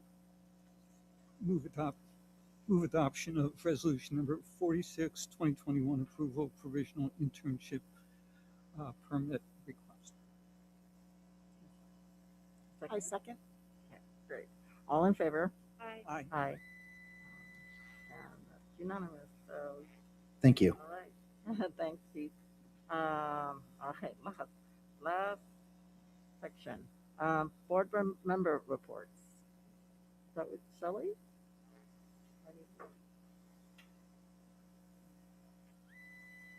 Well, I appreciate the warm welcome, and I have been trying to absorb and learn as much information in a very short period of time. It's like it's a lot, but I'm grateful for the training that the district has provided, and I think both Laura and I benefited from that greatly. And I look forward to learning as much as I can, and from all of you who are more senior members, and I'm happy to be here. Great. Okay, Laura? Yeah, I want to say thank you too for the warm welcome, as well as thank you for all of the hard work that Dr. Malloy and his staff and the previous board and the three of you have done to get us to this point, so that now we can move forward and continue the work. And I'm really looking forward to working with this team. This has been fun, and I'm really excited about this. So thank you for having me here and letting me be part of it. Thank you to the community for putting me in this position. Great. Rachel? I wanted to give a traffic update. The traffic's board of directors has been having many meetings to get ready to provide transportation to students who are returning to hybrid, which is now being postponed. But I just wanted to share that a lot of work has been done. Our new program manager has really done a lot, and they've done a survey. They know where the interest in doing it is. They reevaluated routes because we can't double up on buses like we have in the past because of the current schedule, and they're ready to hit go and start selling passes when we are ready to open. So Chris George will be closing the loop with Megan tomorrow about our decisions tonight, but it's good that that's continuing. I also wanted to add that I attended CSBA's Delegate Assembly, which was held on Zoom on December 2nd. Really nothing that exciting. It was just a lot of ending one term and starting another. But we did elect directors at large for Asian Pacific Islander Caucus and Hispanic Caucus, and it's nice that both of them are Bay Area, so we're really representing. Oh, cool. And I had one more thing. Oh, I wanted to thank the Danville Stake LDS Church next door for inviting all of us to the Christmas concert holiday concert they put on for everyone. It's really nice that our high school students have the opportunity to perform publicly, even though it was on Zoom. And the arrangements were amazing. So thank you to the church for continuing that lovely tradition. Okay, just a few really quick things. First, congratulations to both Shelley and to Laura. Really looking forward to working with you both. I always find it funny that if you had just joined one of the city councils, your meeting would have lasted, a while in terms of almost hurled trumpets to your taking the oath of office and a whole big deal. I think we did it within about 2 minutes and jumped with a almost 5.5 hour meeting. So welcome. Just a couple of things. One is I sit on the Street Smarts Committee as our liaison. And one of the things I just want to point out there, well, a couple of things. One is there is a contest going on for our kids right now, and it seems to be starting slowly, but again, one of our programs that has switched to virtual and different kinds of contests, letting kids know about bike safety and those type of things. One other aspect is for those who might not be familiar, we've had for the last couple of years now a requirement for high schoolers who wish to park on campus to be able to do so. They have to attend CHP's Start Smart program. Of course, this year the Start Smart program has not been going on the same way because it was something that was required attendance by both the parent and the student. However, there's now been a couple of very successful virtual programs that CHP has put on, and we'll be continuing to do those programs. I had the opportunity last week to attend one of the student advisory committee meetings, one of our quarterly meetings. I really appreciated the opportunity to spend some time with our students and really get a firsthand sense of their perspective, particularly during COVID. And then today and again tomorrow, I have the opportunity, and I believe Suzanne is also set for this one, the iQuest program. I attended a couple of hours of mock interviews with iQuest students today, and I'll tell you, very, very impressive. That program that allows students to do internships outside of school as part of their curriculum.